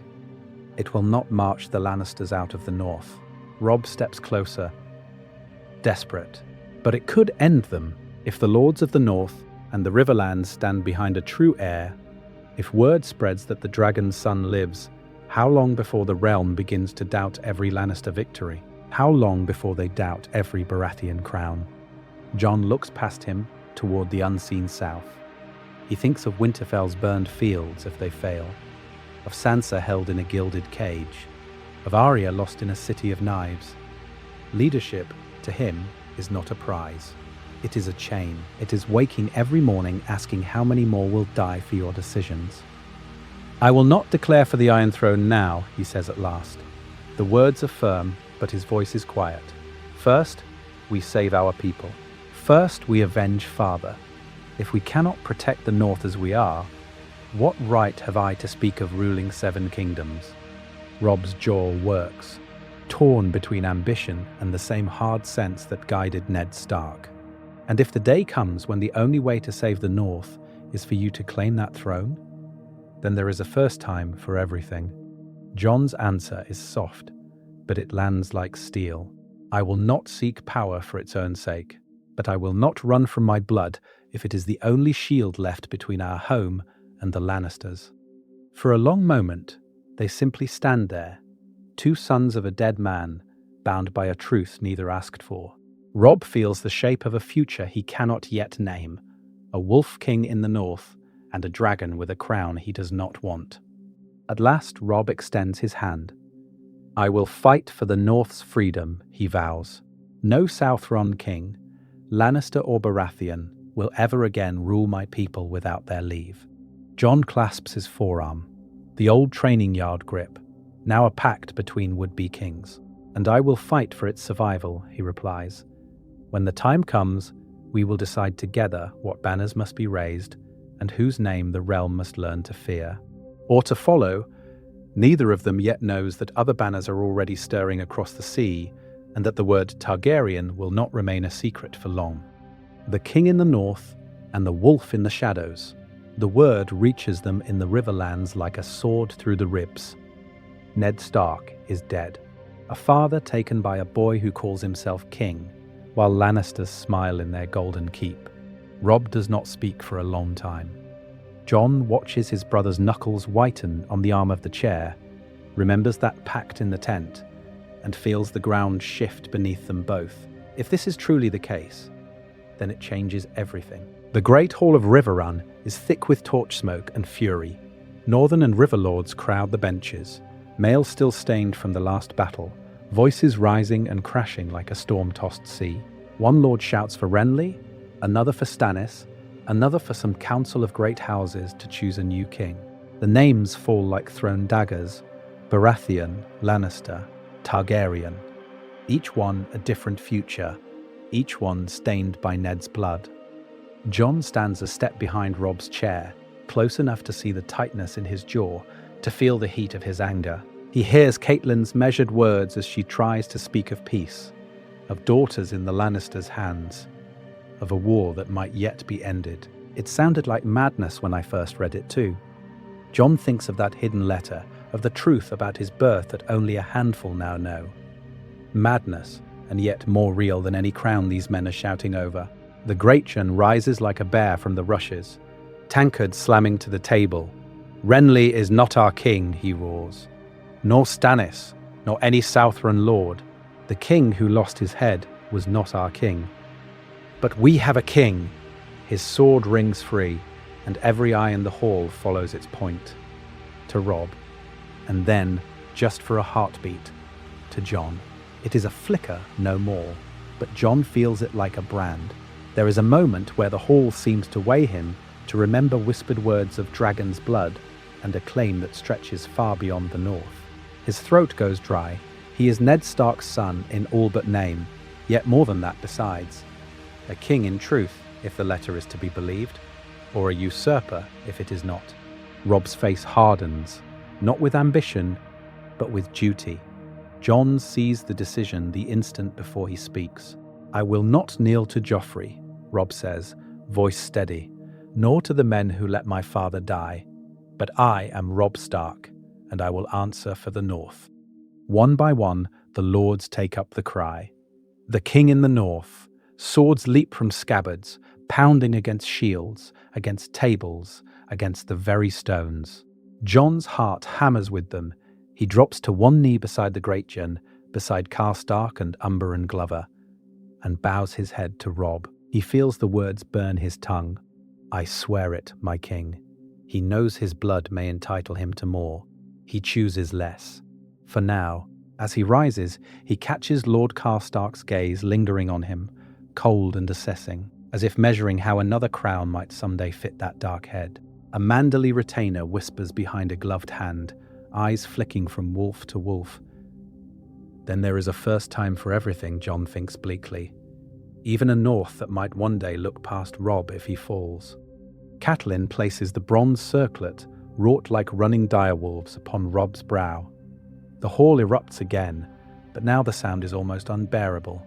Jon steps to Robb's right hand, the place that once might have been his, as a simple sworn sword, and now feels heavier than any throne. 2 Stark wolves at the heart of a reborn northern kingdom, one crowned by his people, one crowned only in secret by a dead man's letter. With that, the gathered lords all raise their swords and cheer his name. Yet beneath the thunder of King in the north, Jon hears another word stirring, quieter, older, carried like a rumour on the hall's smoky air. Targaryen. And far to the east, dragons are already listening. Mother, politician, and Jon Snow. In the days after that first cry of King in the north, Catelyn Stark watches the hall with a face like carved snow. Inside, everything is breaking. Her husband is dead in a Lannister city. Her son wears a crown too heavy for his years, and the boy she never truly accepted now stands at Robb's right hand, a white direwolf beside a grey. She had prayed the letter was false. She had prayed Ned's last words about Jon's father were grief madness, that this talk of Targaryen blood and a stronger claim would fade like smoke. If this is truly the case, then it changes everything, not just for the realm, but for her children. She grieves Ned with a rawness that has no place in war councils, and yet the war councils will not stop. Every time Jon speaks, every time a northern lord nods at his measured word, she feels fear coiled tight around her. Robb is her firstborn, the Stark heir, the boy she nursed and watched stumble through his first steps in these very halls. Jon is the shadow that grew beside him, the reminder of her husband's supposed sin, and now that shadow is catching fire. On the march, she sees it clearly. When scouts return, they look first to Robb for judgment, then to Jon for strategy. When men whisper by the cookfires, they speak of the king's courage and the white dragon's calm. It sounded like madness when I first read it too. She thinks of Ned's letter, but the madness is walking and breathing beside her son. She cannot ignore it, so she does what a mother and a politician must. She asks Jon to speak with her alone. They meet in a quiet tent, canvas walls muting the camp's clamour. Jon stands stiff, respectful, as if braced for an old wound. She sees Ned in the set of his jaw and Rhaegar in the stories that now haunt her sleep. You are important to Robb, she begins, the words tasting strange. To the north, no one can deny that. But your place must be clear. He is king. You are his sword, not his rival. Jon's eyes flicker, not with anger, but with something heavier. I do not want Robb's crown, he says. His voice is low, steady. He is my brother, my lord, my king. But I will not abandon the north, my lady, and I will not pretend to be less than I am anymore. The old resentment in her flares at that, because less than he is was all she ever asked of him. Be small, be quiet, be grateful, yet the man before her is none of those things now. Then there is a first time for everything. She warns him anyway, of jealous lords, of southern kings who will call his claim treason, of daughters who may lose suitors if whispers of a Targaryen half-brother grow louder. Jon listens, shoulders bowed beneath weights he did not choose. If the truth makes enemies, he answers, it also wins the right friends. Father died for the truth. I will not build my life on lies. When he leaves, Catelyn sits alone, hands clenched in her skirts. Jon is no longer a boy she can push to the wall or banish to the shadows of Winterfell's yard. He is a man the North may someday rally around, whether she wills it or not. And for the first time, she fears that the war for Robb's life will not only be fought against the Lannisters, but against the tides of her own blood and history. Southern eyes on a northern secret. In the south, Catelyn's private dread does not stay private for long. Fear has a way of slipping through stone walls, and word of a Stark bastard raised high in Winterfell begins to ride the same roads as ravens and sellswords. A name once spoken only in northern yards starts to echo in darker, richer chambers. Jon Snow. In the Red Keep, Varys listens. He always listens. A half-drunk captain from White Harbour mutters about 2 young wolves leading the north, not one. A merchant from Gulltown swears that Robb Stark rides to war with a brother who looks more lord than bastard. Varys smiles softly, the expression never touching his eyes, and begins to ask the quiet questions. How old is this Jon? When was he born? What does he look like when the snow is not on him? Late that night, candles guttering low, he spreads a fresh sheet of parchment beside an old, well-guarded list. The known children of Rhaegar Targaryen. He traces dates with a thin finger. The fall of King's Landing. The sack. The whispered death of Lyanna Stark in the Tower of Joy. A year here. A month there. If this is truly the case, then it changes everything. A dark-haired boy, the age he would be if Rhaegar's last child had lived, raised under the eye of the most honourable father in the realm? It sounded like madness when I first read it too, yet the numbers refused to lie for him.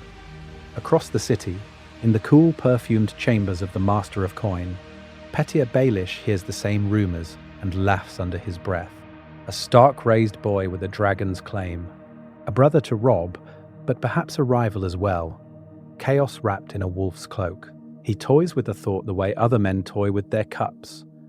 What might a letter, a promise of gold, a whispered offer of sudden recognition do to such a man? A bastard who could be a king, if only someone taught him how to reach. Littlefinger has never stood in a northern snowstorm, but he knows the chill of opportunity. 2 Starks at the head of the north means 2 possible cracks in the same wall. Then, there is a first time for everything. He begins to angle for control of river crossings, for the ears of Tully Bannerman, already imagining how a single misplaced word might set brother against brother if the truth of Jon's blood is ever shouted instead of whispered. Far away in the Westerlands, Tywin Lannister receives the reports without a smile at all. A second Stark commander. A second rallying point. A young man spoken of as calm, where Robb is fierce, measured where Robb is hot. On the war map spread before him, Tywin adds a small, almost invisible mark beside the direwolf sigil. Another piece. Another threat. Targaryen blood in the north would mean a rival king with both wolf and dragon behind his claim, and Tywin has spent his life ensuring such men do not live long. He thinks of the sack of King's Landing, of Elia and her children, of how thoroughly he believed that fire had been stamped out. Now he hears of a boy called Snow who wins the loyalty of hard northern lords simply by standing beside Robb. A boy some already call the White Dragon when they drink too much and forget to be careful. He orders more scouts north, demands more names, more ages, more proof. On every report, the name Jon appears again, like a shadow that will not be scraped from the parchment. Jon, who once vanished in Winterfell's corners, is now a question on every southern tongue. Not yet a crowned king, not yet a declared Targaryen, but a dark shape on every major player's war map, growing larger with each passing day. Propaganda and paranoia, the crown strikes back. In King's Landing, the shadow on the war maps finally earns a name. Jon Snow. Whispers of the white-cloaked rider at Robb Stark's side reach the Red Keep like a chill wind under a door that will not stay barred. Cersei listens as Pycelle drones through reports of Robb's victories, but it is the other name that makes her fingers tighten around her cup. A bastard brother who fights like a prince. A youth who rides the line with Robb, not behind him. A commander whose orders northern men obey without question. If this is truly the case, then it changes everything. Joffrey scoffs at first. Another wolf pup. I will have his head as well. His words are sharp, but there is a flicker of unease when Varys notes how often this Jon appears in captured letters. Robb and Jon. Jon and Robb. 2 names, always together, like twin edges of the same sword. Cersei's mind goes somewhere darker, to Robert muttering of Lyanna, to old tales of Rhaegar's Silver Prince, to Ned Stark's stubborn silence about the boy he brought back from the rebellion. The thought takes root and will not be torn free. It sounded like madness when I first read it too, she thinks, remembering the first raven hinting at a Targaryen look to the northern bastard. Yet madness and truth have walked hand in hand before. She moves quickly. If this Jon is merely a Stark, he is dangerous enough. If he is something more, he is intolerable. So she orders a different kind of army raised, not men, words. In the smoky back rooms of Fleabottom, new tales are bought with Lannister gold. Jon becomes a usurper's get, a secret dragon's whelp smuggled north by a traitor father. In the Septs, quiet-voiced Septons speak of a demon-spawned false Stark who bewitches lords and small folk alike.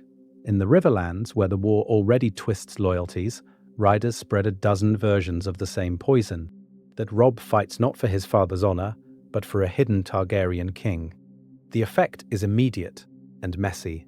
Some minor lords along the Trident blooded, Boy leads the northern host and hesitate, wondering if backing Robb means inviting fire and blood upon their lands. Others hear only that the Starks are divided, that a bastard grasps for a crown while his brother calls himself king in the north. Who is the true enemy? The boy on the Iron Throne, or the boy who will not yet name his throne at all? But in the north, the stories curdle into something else. At Winterfell's hearths and in the camps around Robb's banners, men hear southern tongues calling Jon Demon, Pretender, False Stark. They remember the quiet boy who trained beside their young lord, who bled on the practice yard stones, who now rides in the shield wall rather than behind it. The insult does not weaken him, it tempers him. Each rumour from the south hardens northern resolve. If the Lannisters fear Jon, then Jon must be worth fearing. If they call him no true Stark, then the North will answer by treating him as more Stark than any of them. Then there is a first time for everything, they say, and perhaps this is the first time a bastard will stand as the North's sharpest spear. By the time the tales circle back to the capital, twisted beyond recognition, Cersei realizes what she has done. She has given shape and legend to a threat that had not yet claimed a single crown. Tywin begins to speak of the boy with the same wary respect he once reserved for Robert on the Trident. Joffrey, for all his bluster, stops laughing when Jon's name is mentioned. In the Red Keep's quiet hours, another fear settles over them. Kings, they understand. Kings can be bargained with, flattered, undermined. But a man who has not yet named his claim, who fights without a crown and still gathers songs and banners to him, that is something else. And as another raven arrives, bearing word of Jon's latest victory and the strange dragon sigils beginning to appear beside Stark direwolves, in the north, the Lannisters finally ask the question that should have haunted them from the start. What happens when a man the realm already fears decides at last to reach for the title everyone else has been whispering over his name? Robb and Jon, brothers in strategy, divided in vision. Word spreads of dragon banners in the north, but in Robb's camp, the sigils that matter most are painted on maps, not fluttering over walls. The war councils become their true battlefield. At first, Robb and Jon stand shoulder to shoulder over the painted table, two sons of the same father, speaking with one voice. That does not last. In a smoky tent on the Red Fork, Robb traces a line south with his dagger. We press Tywin, we break the Lannisters in the Riverlands, then march on King's Landing. We end this before winter. His blood is up, his honor stung raw by Ned's death and every fresh word of Lannister cruelty. To him, the war is a straight road. Defeat those who murdered his father, secure Jon's claim, make the boy king in the south answer for every Stark grave. Jon studies the same map, but his eyes keep drifting northward, past the neck, past Winterfell, to the empty space where no lord's banner is drawn. If this is truly the case, then it changes everything. We win the south and leave the north bare. What happens when winter comes and we have no strength left at home? The question hangs there. It sounds like doubt. It feels like betrayal. Robb hears only retreat in it. You would have us yield ground? Let the Riverlands burn while we sit behind the neck and wait. His jaw tightens. He remembers the letter. the truth about Jon's birth, the claim that has set the realm on fire. To hesitate now feels like spitting on their father's last act. It sounded like madness when I first read it, too, Jon answers softly, thinking of old Nan's tales and Benjen's half-spoken warnings. But there are worse things than Lannisters. Wildlings gathering dead things in the snow. If even half the stories are true, we may be fighting the wrong war. He is still a Stark in his heart, but the word king now carries a different weight for him. A king must think of the realm, not only of vengeance. The lords do not miss the rift. Greatjon booms for bold charges. Karstark mutters that southern crowns have turned Jon's head. Oberyn watches in silence, measuring the distance growing between wolf and dragon, even as they stand side by side. Every compromise costs them time. Every disagreement risks splitting the host. Pattern breaks come in small moments. A raven from the north reporting deeper snows than any man remembers. A deserter's tale of blue-eyed shadows beyond the abandoned castles of the Wall. Each new word pulls Jon's thoughts away from Lannister, gold, and toward that blank space on the map. Then there is a first time for everything, he thinks. Even a war lost because men looked only south. Yet when the council breaks one night, the brothers find themselves alone by the fire. Robb pours the wine. Jon passes him the cup. For a little while, they are boys again, laughing about Grey Wind stealing sausages, about Bran's old tumbles in the yard. The sound feels wrong in a camp built on grief. The laughter fades. The silence that follows is heavier than armor. Two brothers share one fire, but between them lie crowns, claims, and a future neither can walk without leaving the other behind. The red wedding that wasn't, or was worse. The fire between them crackles low. Beyond the king's tent, the whole northern host sleeps. But for Robb and Jon, the night feels sleepless, as if the world itself is holding its breath for what comes next. In canon, the noose tightens for Robb in quieter ways. A broken betrothal, a wounded pride, a father's lessons ignored. He takes Jane Westerling to his bed, and to wife, snaps the bridge of Frey loyalty, and hands Tywin Lannister the perfect weapon. Robb's marriage is not just a boy's mistake. It is a public insult, a letter of humiliation written in flesh and vows, and Walder Frey is only too eager to pass that letter straight to the Lannisters. Here, that letter is never written. Jon has already taken the Frey bride. He has already ridden through the twins with her at his side, already given Walder the one thing the Old Lord truly craves, a direct link to a rising king in the north. If this is truly the case, then it changes everything. Robb's honor remains outwardly intact, his alliances unbroken, his banners steady. Walder's main grievance has been soothed with a crown-shaped salve. Robb rides south with his white dragon brother and his Frey good sister, and word spreads that House Frey stands at the right hand of a would-be king whose blood may not be merely Stark. It sounded like madness when I first read it too, but Tywin's death in the Westerlands has already taught the realm to fear this quiet, dark-haired commander who wins battles he should lose. Whispers of Targaryen truth cling to Jon like mist. To some, he is a pretender. To others, a living rebuke to Robert's rebellion. At the twins, that makes him precious and dangerous. Walder Frey counts his new sons-in-law and grandsons, but he also counts opportunities. Why kill only a king in the north, when you can also butcher the man whose claim, if ever proven, might shatter every oath in the realm? Why settle for vengeance when you can sell a dynasty's extinction to the Lannisters at twice the price? The hall smells of roast meat and river mud, but beneath it all, there is the iron scent of calculation. In one path, the red wedding still comes. Only now, it is sharper. Crossbowmen do not just seek Robb's heart, they seek Jon's, and that of his Frey wife, to erase any child they might one day have. Music swells, cups are raised, and steel answers the viols. The twins become a tomb for two kings in all but name. In another, Jon feels it first. The off-duty guards dismissed too early, the way Walder's eyes linger on Grey Wind's empty kennel. The quiet word Oberyn once spoke about men who smile too much when they pour your wine. Robb sees his brother's hand tighten on his sword hilt. Then there is a first time for everything. They escape with a handful of loyal lords, turning what should have been a massacre into a blood price that must one day be repaid.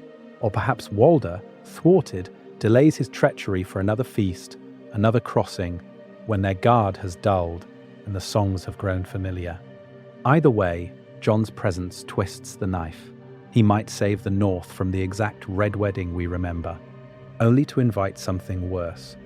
A slaughter aimed not at a cause, but at a brother's face, a father's secret, and a claim that refuses to die. And in the shadows beyond the Riverlands, other eyes are already watching, weighing which Stark to kill and which to crown. If the wedding turns red, Jon's survival or sacrifice, the feast at the Twins feels wrong from the first cup. Jon sits a little lower than Robb on the dais, close enough to watch his brother smile and trade jests with Walder Frey, far enough to see the whole hall at once. The torches smoke, the wine is too sweet, the air too close. His instincts, honed as the overlooked sun at Winterfell and the unwanted guest in every southern camp, whisper a warning he cannot name. Something in him goes still. Then there is a first time for everything. He watches the doors. He always watches the doors. When the bride is led in, Jon notices 4 men he does not know ease a heavy bar into place behind the main entrance. No one else seems to see it. The music swells. Robb laughs. Catelyn lifts her cup. Jon's hand tightens around the hilt of his sword beneath the table. There are too many crossbowmen in the galleries. Too many Frey men at arms clustered by the walls, their armor still on when it should have been set aside for feasting. A song begins. It is meant to be a simple river ballad, but halfway through the melody twists. The pipes slide into the Rains of Castamere, soft at first, like a secret. Jon's blood runs cold. If this is truly the case, then it changes everything. He leans toward Robb, voice low and urgent. Robb, look at the walls, the doors. Robb turns, frowning, seeing at last the drawn bows above, the mailed shoulders at their backs. The way Walder Frey's smile never touches his eyes. For a heartbeat, their father's lessons echo between them. Trust, but count the swords. Honor, but read the room. It sounded like madness when I first read it too. Jon thinks of Ned's letter, of the claim that made him king in the North. But this is worse. This is not madness. This is design.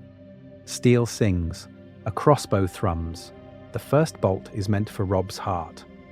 Jon moves without thinking. He slams into his brother, the quarrel tearing through his own shoulder instead. Pain explodes white. He drags Robb from the high seat as the hall erupts, Frey men cutting down Stark bannermen at arm's length, the wolf's banner already splashed with wine and blood. Catelyn screams a wordless oath to every god she knows. Lords of the North fall where they sit, their last cups still in their hands. From here, the river of time could fork a dozen ways. In one, Jon takes a second bolt through the chest as he shields Robb, dying in his brother's arms on the wedding rushes, his blood mixing with the trampled flowers, while Robb howls like a wolf and is cut down moments later, their father's truth buried with them.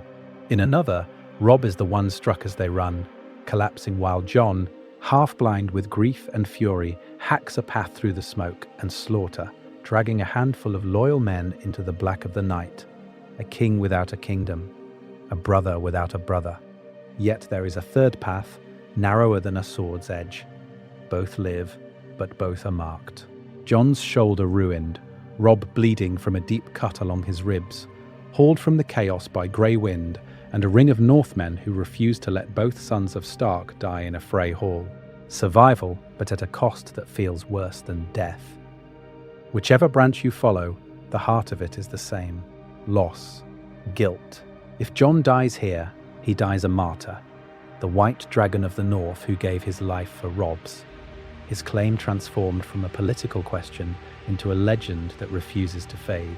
If Robb dies and Jon lives, every breath Jon takes afterward tastes of ash. Every lord's hall he enters haunted by the thought that he stole his brother's crown and his father's name. And if they both crawl out alive, scarred and diminished, then leadership is no longer a choice for Jon. It is a sentence. The North will look to him because there is no one else left. When the screaming finally fades, The hall at the Twins is a charnel house. Blood soaks the wedding rushes, pooling around overturned cups and broken bread. The direwolf banner of House Stark lies torn and trampled in the muck, its grey head ripped clean away. Somewhere beyond these ruined walls, word of this betrayal will spread, and the future of the North will hang by the thinnest of threads. The only question is, whose hand will be left to grasp it? If the wedding stays white, a united North unleashed. But imagine the rushes remain white, the musicians play, the bread is broken, and Walder Frey swallows his spite when Robb takes Jon aside and quietly says, "You will wed his girl in my stead." Robb's pride tastes like ashes, yet he sees the truth as clearly as any battle line. The North cannot afford another insulted lord at its back. Jon feels the weight of the choice like a mailed fist on his chest. He has never wanted a Frey bride. He has also never wanted his brother dead, so the bargain is struck. Jon Snow, the half-seen son, becomes the bridge between Winterfell and the Twins. It sounded like madness when I first read it, too. But for a man like Walder, a living Stark sword at his table, a future tie to the line that might yet claim the whole North, is enough to stay his hand. Crossbows remain unstrung. Cups are filled with wine, not blood. In the weeks that follow, the northern host does not bleed out on Frey steel. It marches. Robb rides at the front with Grey Wind, Jon just behind, commanding the van. Side by side, they become what they were always trained to be, twin points of a single spear. When word reaches them that Stannis has hurled himself against the Blackwater, and the Lannisters are scraping their last reserves from the Crown Lands, Robb feels something he has not felt since his father's letter first reached him: hope. Tywin's strength is stretched thin, his main host still reeling from defeats in the Riverlands. If this is truly the case, then it changes everything. A united North, Riverlands, and Frey force can drive hard into the Westerlands, burning Lannister mines and coffers at their source. Jon urges caution, reminding Robb that a cornered lion is most dangerous, but he also sees the opening. Strike now, before King's Landing can breathe. Allies begin to circle. Lysa in the Vale, ever fearful, might yet be persuaded when Littlefinger whispers that a strong Stark Tully Frey block means safety for her son and leverage over a weakened court. In the Reach, Marjorie's family watches Joffrey's cruelty and Cersei's chaos with growing disgust. A discreet envoy from Robb, bearing Ned's old seals and quiet promises, could turn their gaze northward. Even among the Crown Lands lords, some remember the steadier days under King Robert and Lord Eddard. A few secret letters, a few oaths, offered in the dark, and cracks appear in the red gold facade. Then the final pattern breaks. Word comes that Tywin Lannister is dead, cut down not in glorious battle, but on a privy by his own son. No true king in King's Landing, no true hand to guide the realm, only a boy and a grieving queen. Robb studies the map and realizes the realm is no longer merely at war, it is leaderless. With that, the gathered lords all raise their swords and cheer his name, not as a desperate rebel king fighting for survival, but as the spearhead of a new order. Without the Red Wedding, the War of the Five Kings does not have to end in northern ruin. It can end with a stark hand upon the realm's broken helm, and a different kind of king rising from the snows. Or so it seems, for now. Meanwhile, in the far north, a wall without its Stark, but while the south reshapes itself around Jon's rising star, the far north is left to rot in silence. At the wall, there is no white-cloaked Stark youth arriving with a sword named for a father he barely knew, no quiet word of defiance in Mormont's solar, no restless mind pushing old men to think in new ways. There is only the same thin line of black cloaks, fraying under a wind that is growing colder by the day. If this is truly the case, then it changes everything. Without Jon, the fractures inside the Night's Watch never quite heal into purpose. Sir Alys's cruelty goes unchecked, souring green boys into bitter men. Janos Slint's arrival from the south is not balanced by a Stark's presence. His whispers spread through the ranks, pitting King's men against Northmen, old oaths against newer, quieter loyalties. When the question of how to face Mance Rayder comes, the Watch does not argue about strategy. It argues about pride. Samwell Tarly feels that most of all. In another life, Jon's simple act of friendship would have dragged him into the light. Here, there is no one to stand between him and his father's shadow. The beatings are harsher. The mockery cuts deeper. When he stumbles on the practice yard, no lord's son steps forward to say, "He is my friend." Sam grows smaller, not braver, retreating into the library like a man hiding in a tomb. The Watch's frail intellectual core withers, and with it go the maps, the records, the old tales that might have warned them what truly walks in the snow. So when Mance Raider's host finally pours out of the haunted forest, the men on the wall meet them as their grandfathers would have done. Rigid shield walls, inflexible orders, no thought of parley. It sounded like madness when I first read it too. Why would a deserting brother ever be treated as anything but a traitor? Yet Mance's dream of uniting the free folk against a greater darkness dies on the ice, cut down by crossbow bolts and wildfire pots hurled from the ramparts. The Watch bleeds, but the wildlings bleed far more, and any chance of alliance dies with them. Worse still, the true enemy is already moving. The first White Walker incursions are not met by a Lord Commander with a Stark at his side, debating hard choices in the dim light of a single candle.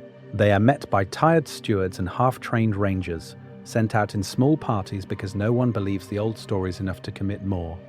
A village in the Gift goes silent, a crofter's holdfast is found, with doors broken inward, the hearth gone cold, and no bodies at all. Then there is a first time for everything. One night, atop a wind-scoured tower, a lone sentry peers north and sees movement where no fire burns. Pale shapes, a line of them. He reaches for the horn, hand shaking as blue eyes open in the dark below the wall. No wolf's head banner flies there. No Jon Snow calls the Watch to stand. The horn's thin note is swallowed by the wind, and somewhere beyond the trees, the dead keep walking, unseen by the new king in the south. The long night's shadow over a Stark-led realm. The horn's cry fades into the storm, unheard by any king. Far to the south, in a torchlit pavilion striped with Stark grey and Targaryen white, Jon Snow bends over a cluttered war table, his world narrowed to carved lions and stags and wolves. Messengers have been coming for days now. First, a ragged rider from the Shadow Tower, half frozen, speaking of dead men that would not stay down. Then a crumpled letter from a minor mountain lord, swearing by the old gods that his shepherds found a corpse in the snow with eyes like pale fire. Robb reads the first report and snorts that it must be wildlings or bandits. Jon does not answer. He cannot. He remembers old Nan's stories. He remembers laughing with Robb in the dark, pretending not to be afraid, even as the words White Walkers crawled under his skin, like frost. Now those same tales sit beside neat columns of casualties and supply lines. It sounded like madness when I first read it too, he thinks, fingers resting on the parchment, but madness written in a lord's own hand is harder to ignore. By day, he is king, weighing his claim against Stannis and the Lannisters, trading letters with Dorne and the Riverlords. By night, he sees blue eyes opening in the dark beyond the wall, and hears a horn that no one else in the tent can hear. If this is truly the case, then it changes everything. Yet how does a young king, whose father died because no one believed his truth, ask his lords to believe in monsters out of a story? The council erupts the first time Jon speaks plainly of it. Robb sits at his right, jaw tight, as Great Joan laughs like it is a jest, and Karstark mutters that their real dead lie in the Trident and the Westerlands. They want Casterly Rock, not a frozen wasteland. They want Lannister gold, not northern snow. Jon does not shout. He lays out what little word they have: missing rangers, villages abandoned, tracks that freeze too fast. He points to the map, to that thin line of ink that is the wall. If the dead are walking, he says, voice low but unyielding, they will not stop at wildlings. They will not stop for any king. Some call it fear, some call it folly. One lord whispers that the boy with the dragon's name is chasing shadows to avoid hard choices in the south. Jon hears all of it. He argues anyway. He offers to pull men from the western front, to send grain north instead of south, to risk losing what they bled for at River Run and the Golden Tooth. Robb watches the lords' faces close, one by one, as they imagine Lannister hosts sweeping through empty castles. Then there is a first time for everything. Jon answers when told no king has ever abandoned a winning war for a rumor. He looks to Robb, searching his brother's eyes, asking without words whether the Stark in him will choose the living over the land. When the tent finally empties, the map remains: rivers, roads, little wooden crowns. Jon stares at it until the candles gutter.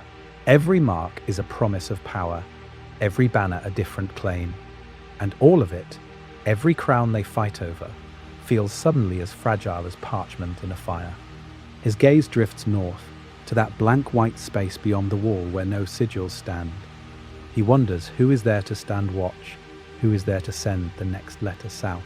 The wind claws at the canvas, a distant, hungry sound, and for the first time Jon cannot tell if the true war is the one he is fighting or the one he is refusing to see.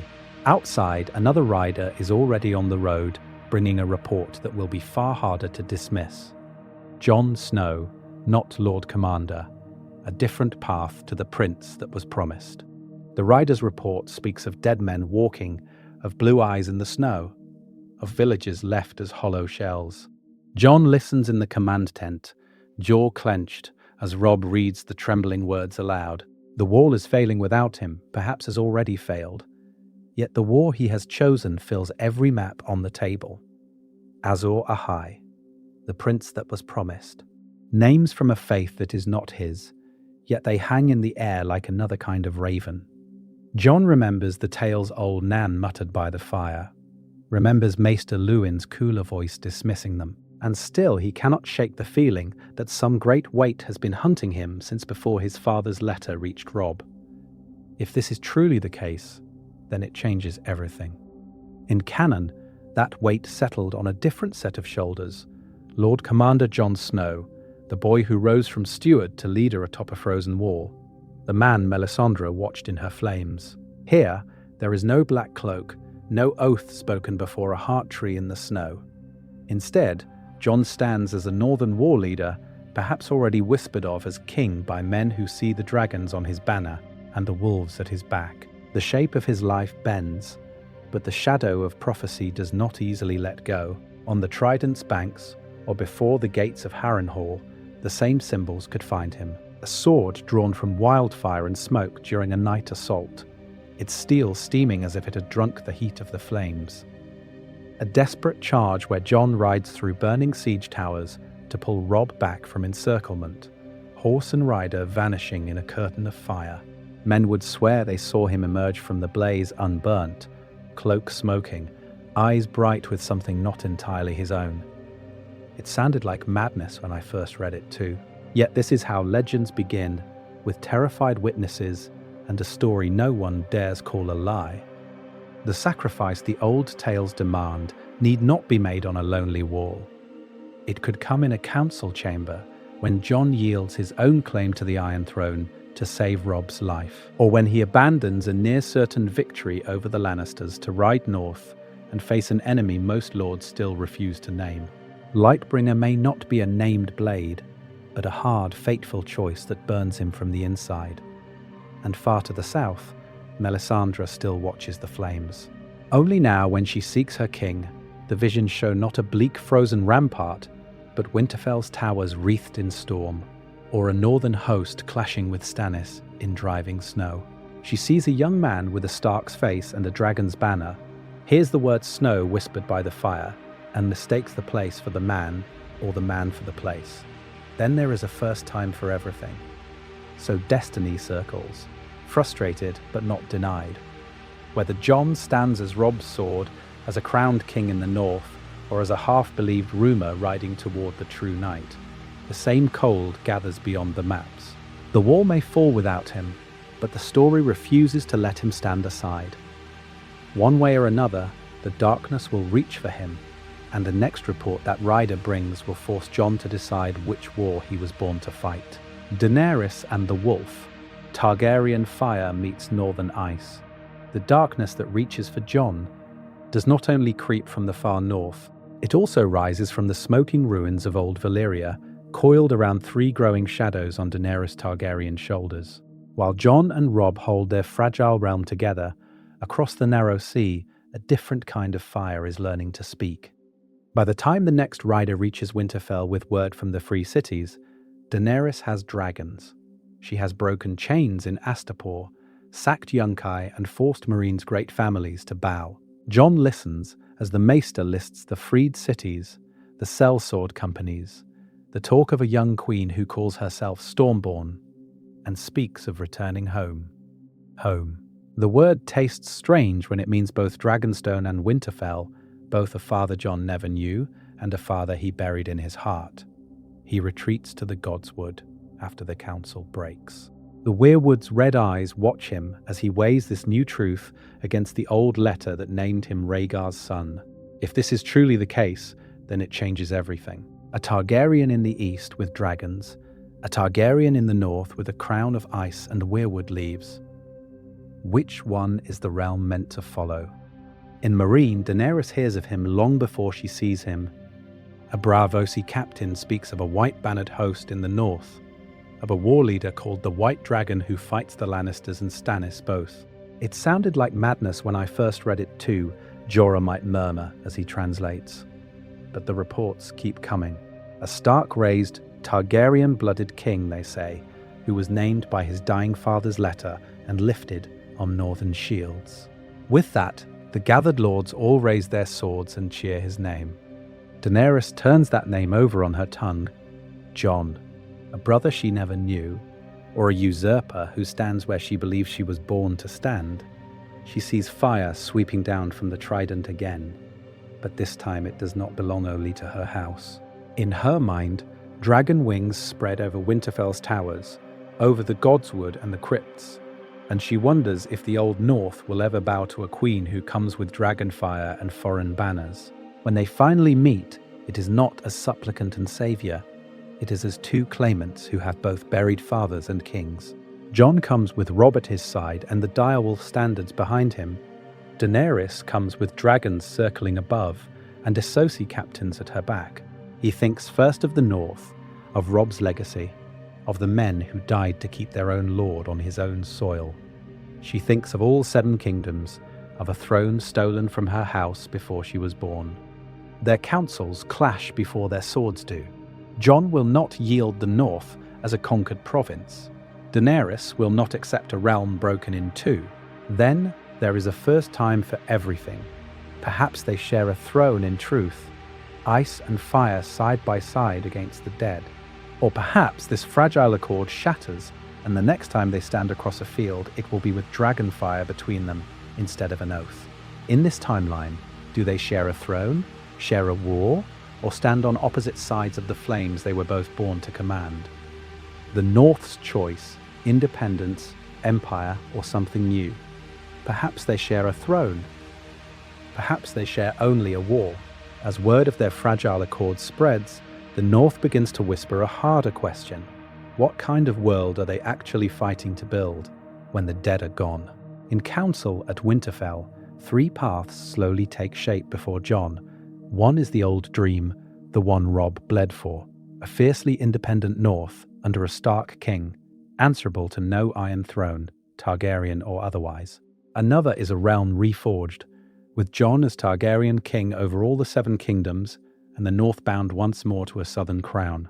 The third is something that has never truly existed in Westeros, a loose confederation of kingdoms, each ruled by its own lord or king, bound not by conquest but by oaths of shared defense.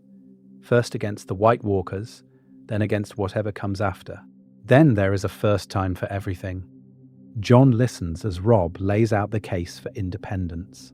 The memory of the red wedding that never was still hangs over him, not as blood on a feast hall floor, but as a shadow of what might have been if they had trusted the phrase too far.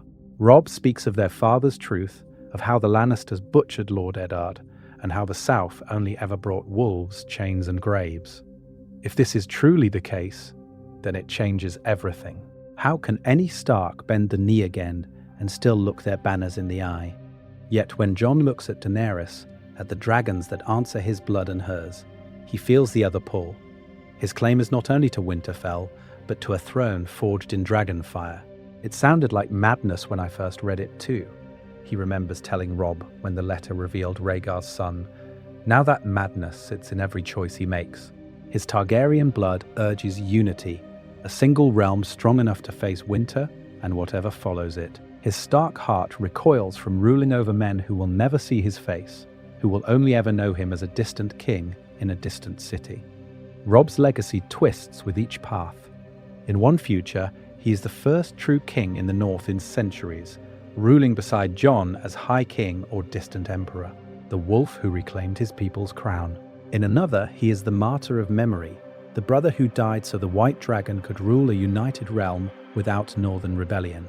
In the strangest future, he is co-ruler of a reimagined Westeros, one lord among many in a circle of kings, where his word in the North carries as much weight as Jon's in the South. The Northern houses feel each choice in their bones. Lord Manderly, ever the calculating old wolf in a fat man's skin, favors whatever path brings ships, trade, and protection for White Harbor. He can stomach a Targaryen king if the North's laws remain its own. The Karstarks, burned once by Robb's justice, test every oath twice. They lean towards independence, wary of any distant ruler who might take a son's head for a father's crime. The Umbers, fierce and blunt, want clear lines, either a king in Winterfell or a king they can see and fight beside, not distant councils and half-promises. Even the Boltons, their flayed man banners grudgingly lowered under Stark command, watch for weakness. A divided settlement is a feast table for men like Roose and Ramsay. Jon feels it all pressing on him, the weight of crowns, the weight of winter, the weight of a father he never truly knew, and a brother who trusts him completely. He knows a single absolute answer might shatter the very unity he needs to survive the long night. So he begins to speak of charters instead of chains, of oaths of mutual defense rather than unquestioned obedience, of a North that keeps its own kingsmoots and lords while still riding when the White Walkers come. Perhaps his greatest achievement will not be a crown at all, but a political order that can live through a winter of dead men and still wake in the spring.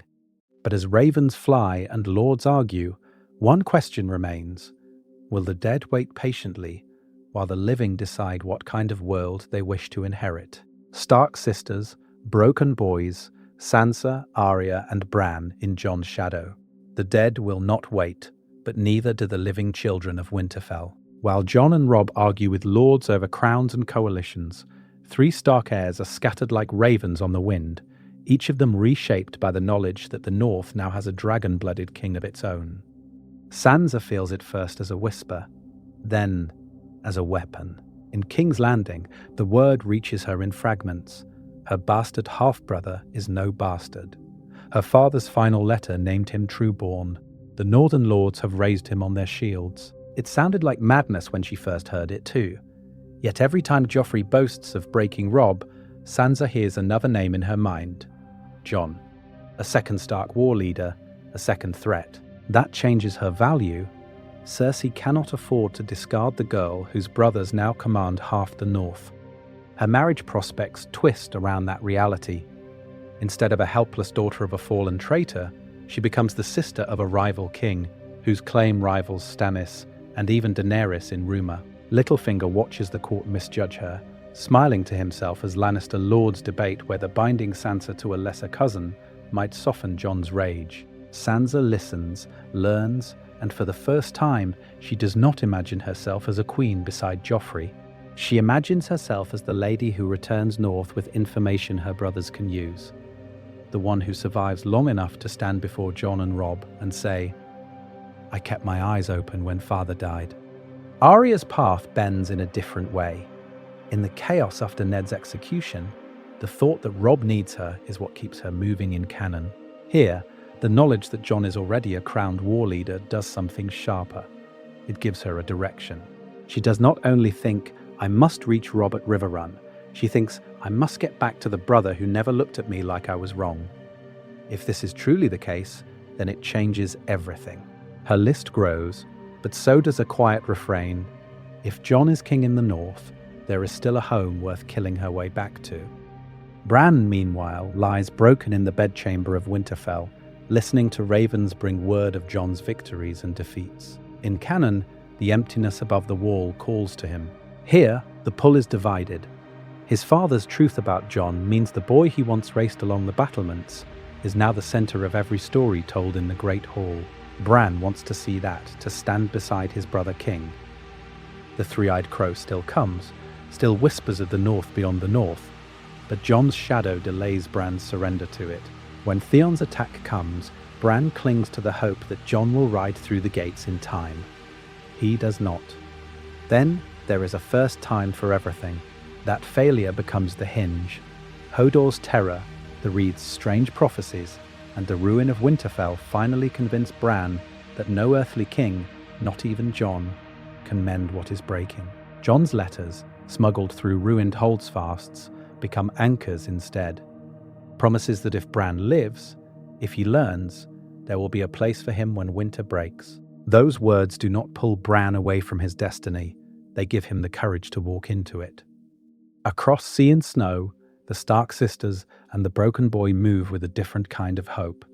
They are not clinging to a dead father's memory alone. They are walking toward a living brother whose choice to stay in the north has changed their fates, even when they cannot yet see his face on the battlefield or beneath a crown of ice and iron. Catelyn, Lady Stoneheart, and the ghost of Jon Snow. It is one thing for a living brother to change their fates. It is another for a dead mother to rise and stain those fates in blood. In the books, the path to Lady Stoneheart is brutally clear. Catelyn Stark dies at the Red Wedding, her throat opened, her nails torn as she claws at her own face in grief for Robb and for the ruin of House Stark. Her body is thrown into the Green Fork, forgotten by the Lannisters and their Frey allies, remembered only by the river that carries her south. Days later, Beric Dondarrion finds her, and the man who has died half a dozen times already makes his final choice. He gives her the last of his life, and the Brotherhood without banners gains a new, merciless queen. But what if Jon's presence in the north and Riverlands shifts the conditions that created that ghost? If this is truly the case, then it changes everything. Imagine the Red Wedding never truly taking shape because Robb and Jon march as a pair, because the Freys see two Stark war leaders, not one grieving boy they think they can isolate. Jon's reputation as the White Wolf of the North, the quiet shadow at Robb's side, makes Walder Frey hesitate. Perhaps the marriage pact is honoured, or a different crossing is won by force of arms instead of soft words. In that world, Catelyn lives, and Lady Stoneheart never opens her dead eyes beneath a weirwood. Yet there is another road. Then there is a first time for everything, including a Catelyn who dies with different knowledge burning in her mind. In this timeline, she has seen Jon fight for Robb's crown, heard the Lords of the North mutter about his claim, watched him risk his life at the Whispering Wood and the Golden Tooth. She has watched him bleed for a father who never named him Trueborn, for brothers and sisters who never fully understood the weight he carried. So when the knives flash at the twins and the music turns, does she die cursing a bastard, or remembering the way Jon stepped between Robb and a Lannister spear at Riverrun? That last memory matters. It sounded like madness when I first read it too, but dying thoughts can shape what a broken soul clings to when it is dragged back. Picture Jon, months later, riding through the ruined Riverlands on some grim errand of war. The trees are bare. The air smells of smoke and old death. He hears word of a hooded woman hanging Freys and Lannister men from every crossroads tree. A silent lady whose followers speak Ned Stark's name with reverence, and Catelyn's with fear. He finds her at dusk. Torches flicker on raw rope-burned necks.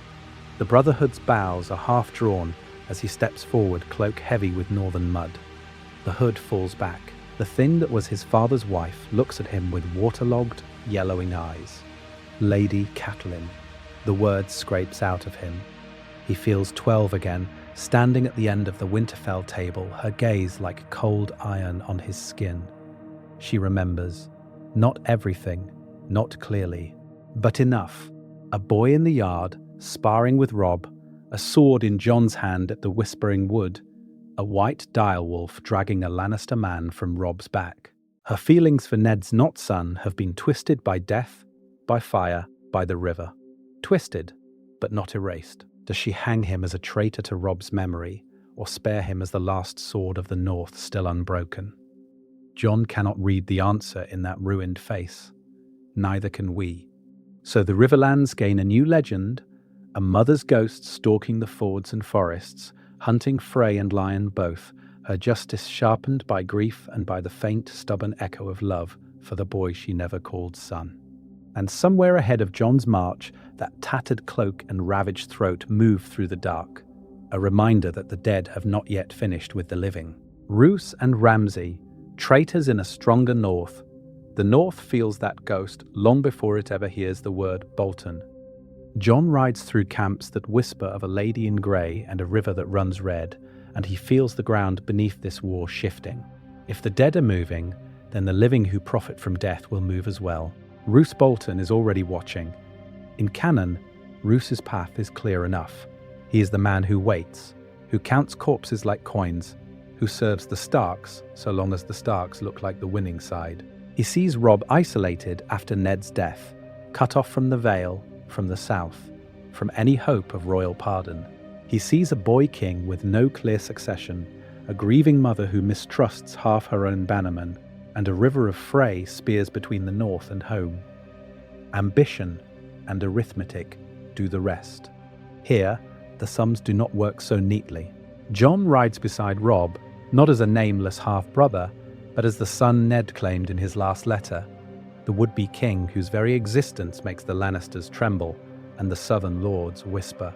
If this is truly the case, then it changes everything. A Stark Targaryen heir in the north is not a boy marching blindly to his death. He is a banner that other enemies of the crown might rally to. Roose feels that difference every time he steps into the War Council. Jon speaks with calm certainty about supply lines, about the Karstark's wounded pride, about how far the Freys can be pushed before they turn. He wins not just battles, but the quiet, dangerous space between them. Men who once muttered that Robb was too young now say, the king has his father's honour and his brother's mind. Roose hears it. He does not like it. Ramsay, though, likes it even less. In the original tale, Ramsay's rise feeds on absence. Theon is alone. Winterfell is hollow. The Boltons can claim they saved the North from Ironborn, then reveal their knives when it is far too late. But with Jon never leaving, with Winterfell held by a prince who drills the guards at dawn and walks the walls at night, the bastard of Bolton does not find an empty nest. He finds a wolf. Jon notices the flayed corpses left a little too long as examples. He questions the stories drifting down from the Dreadfort about vanished small folk and broken guest right. It sounded like madness when I first read it too, he thinks, remembering his father's letter and the truth that shattered his own life. Madness, until you see the pattern. So what happens when predator meets predator? Perhaps Jon rides north with a picked guard to assist Roose in subduing the Ironborn. And in the snow outside a burned village, he sees Ramsay laugh as a man is hunted for sport. Perhaps he calls him to account before the assembled banners, forcing Roose to defend the indefensible. Or perhaps Ramsay moves first, whispering that a dragon-blooded king will burn the old ways from the north, that fear must answer fear. Instead of a quiet betrayal at a wedding feast, the north may fracture in the open. Manderley and Umber behind Jon and Robb, Dustin and Riswell hedging toward Bolton. Every lord forced to choose between the flayed man and the direwolf before the Lannisters ever arrive. Does Roose still dare the leap, or does Jon's vigilance skin the traitor before he can raise his standard? In a north where Jon Snow never left, does the flayed man still rise? Or is he flayed in turn, long before he can betray them all? The Wildlings and the Wolf King, a different alliance. If Roose is watched and the flayed man held in check, the next great threat to the north does not ride under crimson and gold. It moves in the snow, in ragged columns of families and fighters pressing down from the haunted forests beyond the wall. Word reaches Winterfell not of raids, but of flight. At first, the ravens speak of wildling bands massing in the shadow of the wall, testing abandoned towers, slipping past ruined forts. Old men in the hall mutter of raiders and thieves. Jon listens, brow furrowed, hearing something else in the pattern. They are not striking, he realizes. They are running from something worse. In Maester Lewin's Solar, with Robb leaning over the same maps, Jon traces the reports with a gloved finger. Villages beyond the wall gone silent, rangers missing, tales from merchants who met black-cloaked men on the King's Road, men who spoke of white shadows in the woods. It sounded like madness when I first read it too, yet the more letters he reads, the less he can dismiss them as old wives' tales. If this is truly the case, then it changes everything. A king in the north can treat the free folk as enemies to be crushed, or as a desperate people trapped between ice and stone, between a wall that will not open and a dead army that will not stop. Jon feels his father's lessons pressing on him like a mailed hand on his shoulder. A lord protects the people in his charge, but what if those people have never sworn him their swords? When a band of wildlings is taken near the gorge, dragged in chains to Winterfell's great hall, the choice ceases to be abstract. Their leader is older than Jon expected, with a singer's hands and a soldier's eyes. Mance Rayder meets his gaze without flinching. "You are the Wolf King they whisper of," he asks, voice rough but steady. "Then hear me, King. The dead are rising, and they do not care for your wall or my songs." Jon studies him, hearing no craven plea, only a terrible practical truth. He questions Mance for hours. The White Walkers, the Whites, the shattered fist of the First Men, the way cold itself seems to think. Two men who should be enemies find themselves circling the same conclusion. The living must stand together or fall one by one. The Northern Lords do not like it. Around the council table, voices rise. Karstark calls the wildlings oathbreakers, men who spurned every king. Glover speaks of burned holdfasts, stolen daughters. Open the gates. One lord spits, "And you invite wolves into your own hall." Jon's jaw tightens. "Better wolves at our side," he answers quietly, "than corpses at our throats." He does not promise the wildlings land without cost. He demands hostages, oaths, spears for his wars. He offers, in return, passage south of the wall and a place in the shield wall when the dead come. Then there is a first time for everything. On a bleak morning beneath a pale sun, the snows outside the shattered castles of the Watch churn with movement. Northern levies in ringmail and boiled leather form ranks beside furs and bone armor, bronze discs and weirwood bows. Under Grey Wolf banners, clansmen and free folk stand shoulder to shoulder, eyeing one another with centuries of hatred and a single shared fear. Robb watches his brother ride the line, cloaks snapping in the cold wind, white breath steaming from men and horses alike. Jon feels the weight of a crown and of a choice no Stark lord before him ever faced. Behind him, Karstark and Umber. Beside him, Mance and his spearwives. Before him, a wall that is no longer a border, but a threshold. With that, the gathered lords all raise their swords and cheer his name. Yet in the echo of that roar, Jon cannot shake one thought. If the North and the free folk now stand together, who will be left to stand between them and the South when the dead start walking past the wall? The final war, Jon Snow's last stand against the night. The answer comes 2 winters later, in snow and blue fire. The field is not the shadow of the wall, but the broken plain before Winterfell, its familiar towers rimmed in frost and ghostly in the storm. Jon sits his horse beneath the grey direwolf and the white dragon banners, the weight of Longclaw at his hip and a dozen gazes on his back. Behind him, ranks of Northmen, river lords, and Dornish spears stand shoulder to shoulder with wildlings in furs and bone. This is what he asked for. This is what the letter, the claim, the whispered truth in Ned Stark's hand demanded of him. If this is truly the case, then it changes everything. It had changed everything. Robb's death on the trident against Stannis, Oberyn's ashes in the rain, Daenerys falling from the sky when Viserion crashed beneath a storm of spears. Now, the dead come to see what remains of that dream of a king. The lack of victories in the far north has a shape. It moves. It breathes cold. There was no great ranging, no burning of whites at the fist, no wildling host shattered beneath the wall. Hardhome fell in silence. The free folk who reach Jon speak of entire cliffsides of corpses, of giants with blue eyes tearing palisades apart, of another who rode through fire as if it were fog. So their enemy is not a rumour, it is an army.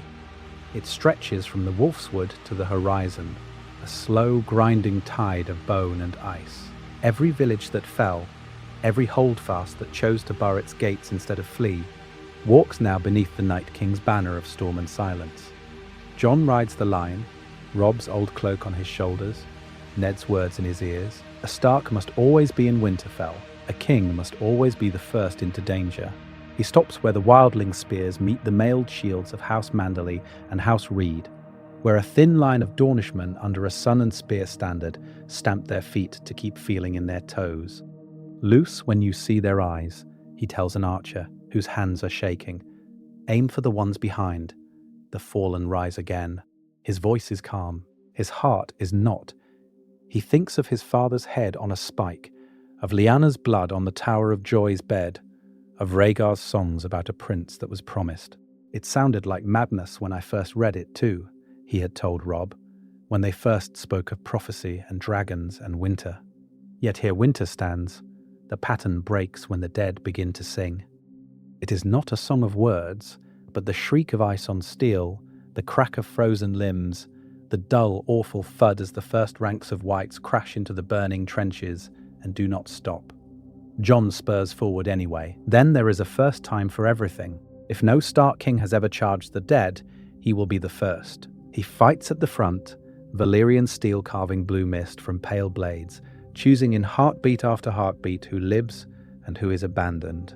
A Karstark boy dragged from a pile of corpses instead of a wildling spearwife. A Dornish captain saved while a Mormont bannerman disappears beneath grasping hands.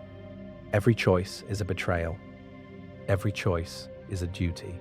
Somewhere in the blizzard, a White Walker's spear takes Ghost through the chest. Somewhere else, a giant of ice smashes through Winterfell's gatehouse. Somewhere, Melisandre's last fire gutters out on the battlements.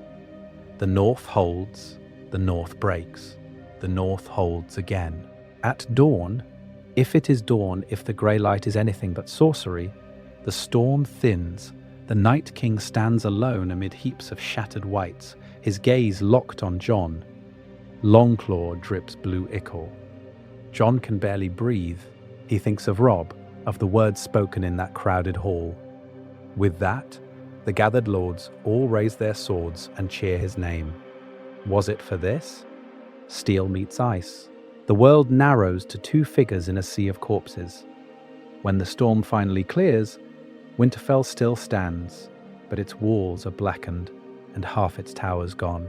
The dead lie truly dead at last, and in the hush that follows, no one can say if the White Dragon yet draws breath among them, or if his last stand has bought the realm only time and a legend. After the storm, what becomes of Jon's crown and name? The smoke over Winterfell thins to a grey veil, and with it, the war cries fade into hoarse whispers.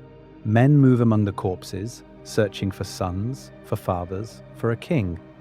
For a moment, the North holds its breath, suspended between grief and something more dangerous. Expectation.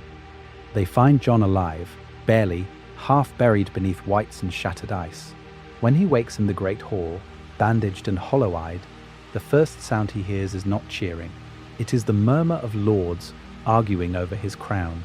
Some say the White Dragon must be king of all Westeros now, that Stannis lies dead and the Lannisters broken, that no other claim has both fire and ice behind it.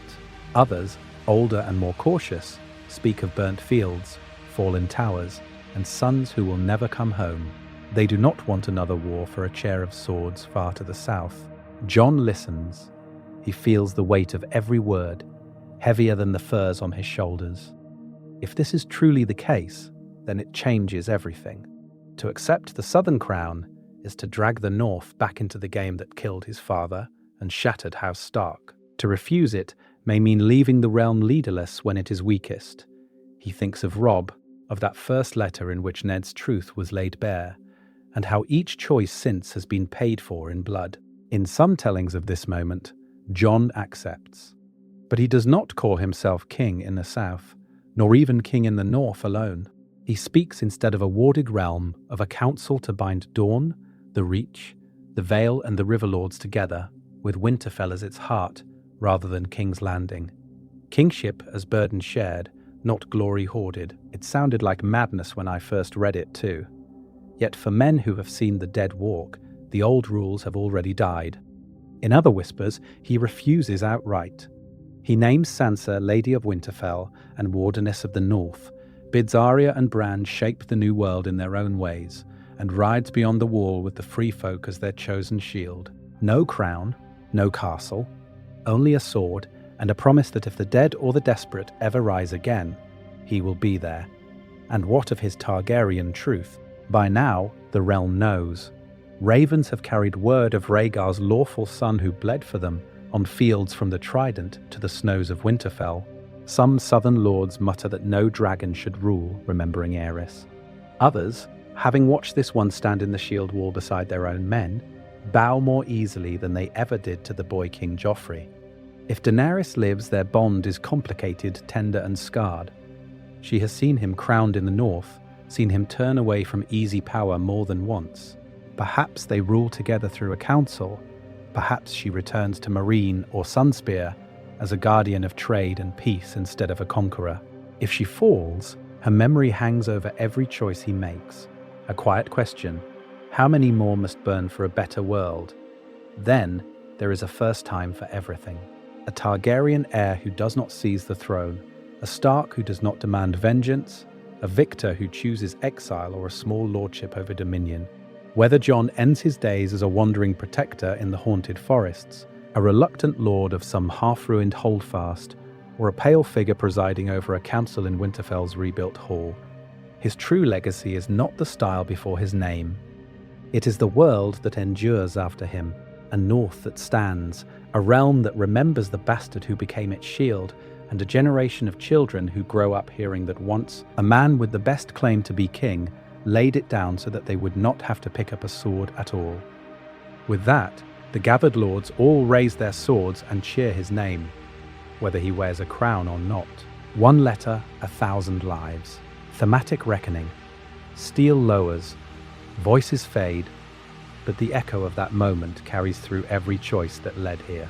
All of it traces back to a single refusal in a cold courtyard, Jon Snow not taking the black, and a father's last letter reaching the right pair of hands in time. Robb remembers the first time he broke that seal. His fingers had been shaking, not from battle but from the weight of his father's word. In a few lines of ink, Ned Stark overturned a lifetime of assumptions. Joffrey was no true king, the Lannisters had built their power on a lie, and Jon was not the nameless bastard in the corner of the hall, but Rhaegar's lawful son. If this is truly the case, then it changes everything. That one truth rewrote the war. With Jon still in Winterfell, the North did not send its most natural commander to a crumbling wall. It kept him at Robb's side. The war councils were different. Robb rode as the young wolf, Jon as the white dragon at his shoulder, and together they forged a stronger northern command that Tywin could not easily outflank. Some ambushes never happened. Some traps were never sprung. The Red Wedding, in this telling, is a rumor that never becomes a massacre. But strength in one place meant weakness in another.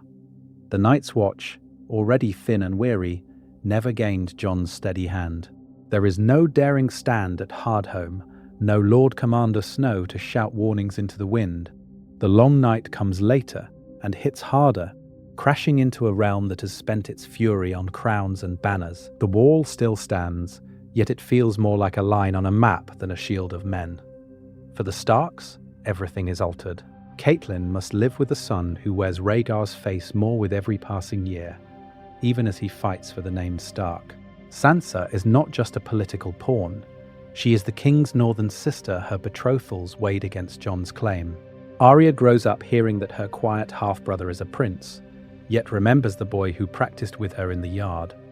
Bran's visions show a world where the question of who Jon is will not stay buried beneath any god's wood, and through it all, three themes circle him like ravens: identity, bastard or prince, Snow or Targaryen, the boy who watched from the shadows, or the man every lord must face. Duty, The oath he never swore at the wall, replaced by a harsher one to family, to the north, to a realm that does not yet know it will need him. Legitimacy. The old blood of dragons against the earned loyalty of men who saw him bleed. It sounded like madness when I first read it, too. Jon, a king who chooses to step away from the Iron Throne? Then there is a first time for everything. Because this was never just about tactics on a battlefield, it is about the cost of secrets, the burden of a father's silence, the way a single letter can save 1,000 lives or condemn them. It is about how love for Robb, for Ned's memory, for the North itself, bends Jon's path away from conquest and towards sacrifice. So when we ask, what if Jon Snow never joined the Night's Watch? We are really asking something deeper. What does it mean that in the story we know, he did? What kind of man walks away from Winterfell, from crowns, from his own name, to stand on the edge of the world and face the dark alone? The answer to that may tell us more about Jon Snow than any hidden parentage ever could. Your turn. How would you rewrite Jon Snow's fate? So now, let it be your turn to stand in that snow-covered courtyard and choose. If Jon Snow does not ride north in black, if he never lays his hand on the cold stone of the wall, where does he go instead? Robb sits in the war tent in your version, the candle burning low, Ned's letter open before him. Does he look up at Jon and say the unthinkable, "I will be Lord of Winterfell, but you must be king"? If this is truly the case, then it changes everything. Or do you have Robb refuse that path, keeping his brother at his side as sword and shield, never as rival claim? Perhaps, in your telling, the North speaks with a different voice. Do the Lords of Winterfell press a bronze circlet into Jon's hands and name him King in the North, long before any word of dragons or Targaryen blood reaches their ears? With that, the gathered lords all raise their swords and cheer his name. Or do you deny him every crown and let him walk away from all of it, a Stark by choice and not by title, choosing neither wall nor throne, but some quieter road through a broken realm? Ask yourself where you would place the knife. Does the Red Wedding still stain the river with Stark blood? Or does a living Jon at Robb's side make Walder Frey think twice? Maybe he sends Grey Wind and Jon ahead to scout the twins, uncovering treachery before it can be sprung. Maybe Catelyn never begs for mercy over a dying son, because in your world, the Freys are the ones facing northern justice. And then there is the fire across the sea. In your timeline, does Jon ever meet Daenerys at all? Do you let the White Wolf and the Silver Queen stand together in a hall of banners? Or do their paths remain forever divided, two storms that never quite collide? It sounded like madness when I first read it too, that these two children of fallen houses might share the same truth in their blood. In your version, do you reveal that truth early, or bury it and let the North follow only the name Stark? Choose your Jon. Is he the king in the North who never cares for the Iron Throne? Is he the Targaryen king who takes King's Landing from the Lannisters in Dragonfire and Snow? Or is he the man who walks away, who sees what crowns demand and says no more? And around him, whose fate would you rewrite first? Do you spare Robb, or Sansa, or Oberyn? Do you send Arya home sooner, or give Bran a different path than the one beyond the wall? Tell me, which thread would you pull if Jon stays in the North, and how far are you willing to let the tapestry unravel? Then there is a first time for everything. This is only one road through the storm. In the next part of this ongoing journey through broken timelines, we will follow another choice, another letter, another claim that might have remade Westeros from the ground up. Closing the book, from snow to legend. Jon stands once more in Winterfell's courtyard. Snow drifts in slow circles, just as it did on the day he almost rode north, and never returned. The yard is the same stone circle of his youth, the same worn dummies and scarred fence posts, but the boy who once dreamed of a black cloak is gone. In his place stands a man who has carried the North and the realm's fate on his shoulders. He remembers that first decision like the edge of a sword. One step toward the gate, one word from Robb, one letter from his father that changed everything. If this is truly the case, then it changes everything.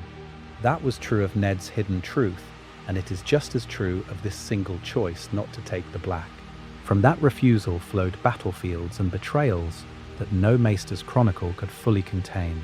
Robb's laughter after their first victory in the Riverlands, the way the northern lords looked to Jon when the banners wavered, the quiet nights where he weighed each claim and each life in equal measure. He can still feel Caitlyn's eyes on him across the war table, torn between the son she bore and the son who stood where a bastard never should. It sounded like madness when I first read it, too. He had told Robb of Ned's letter.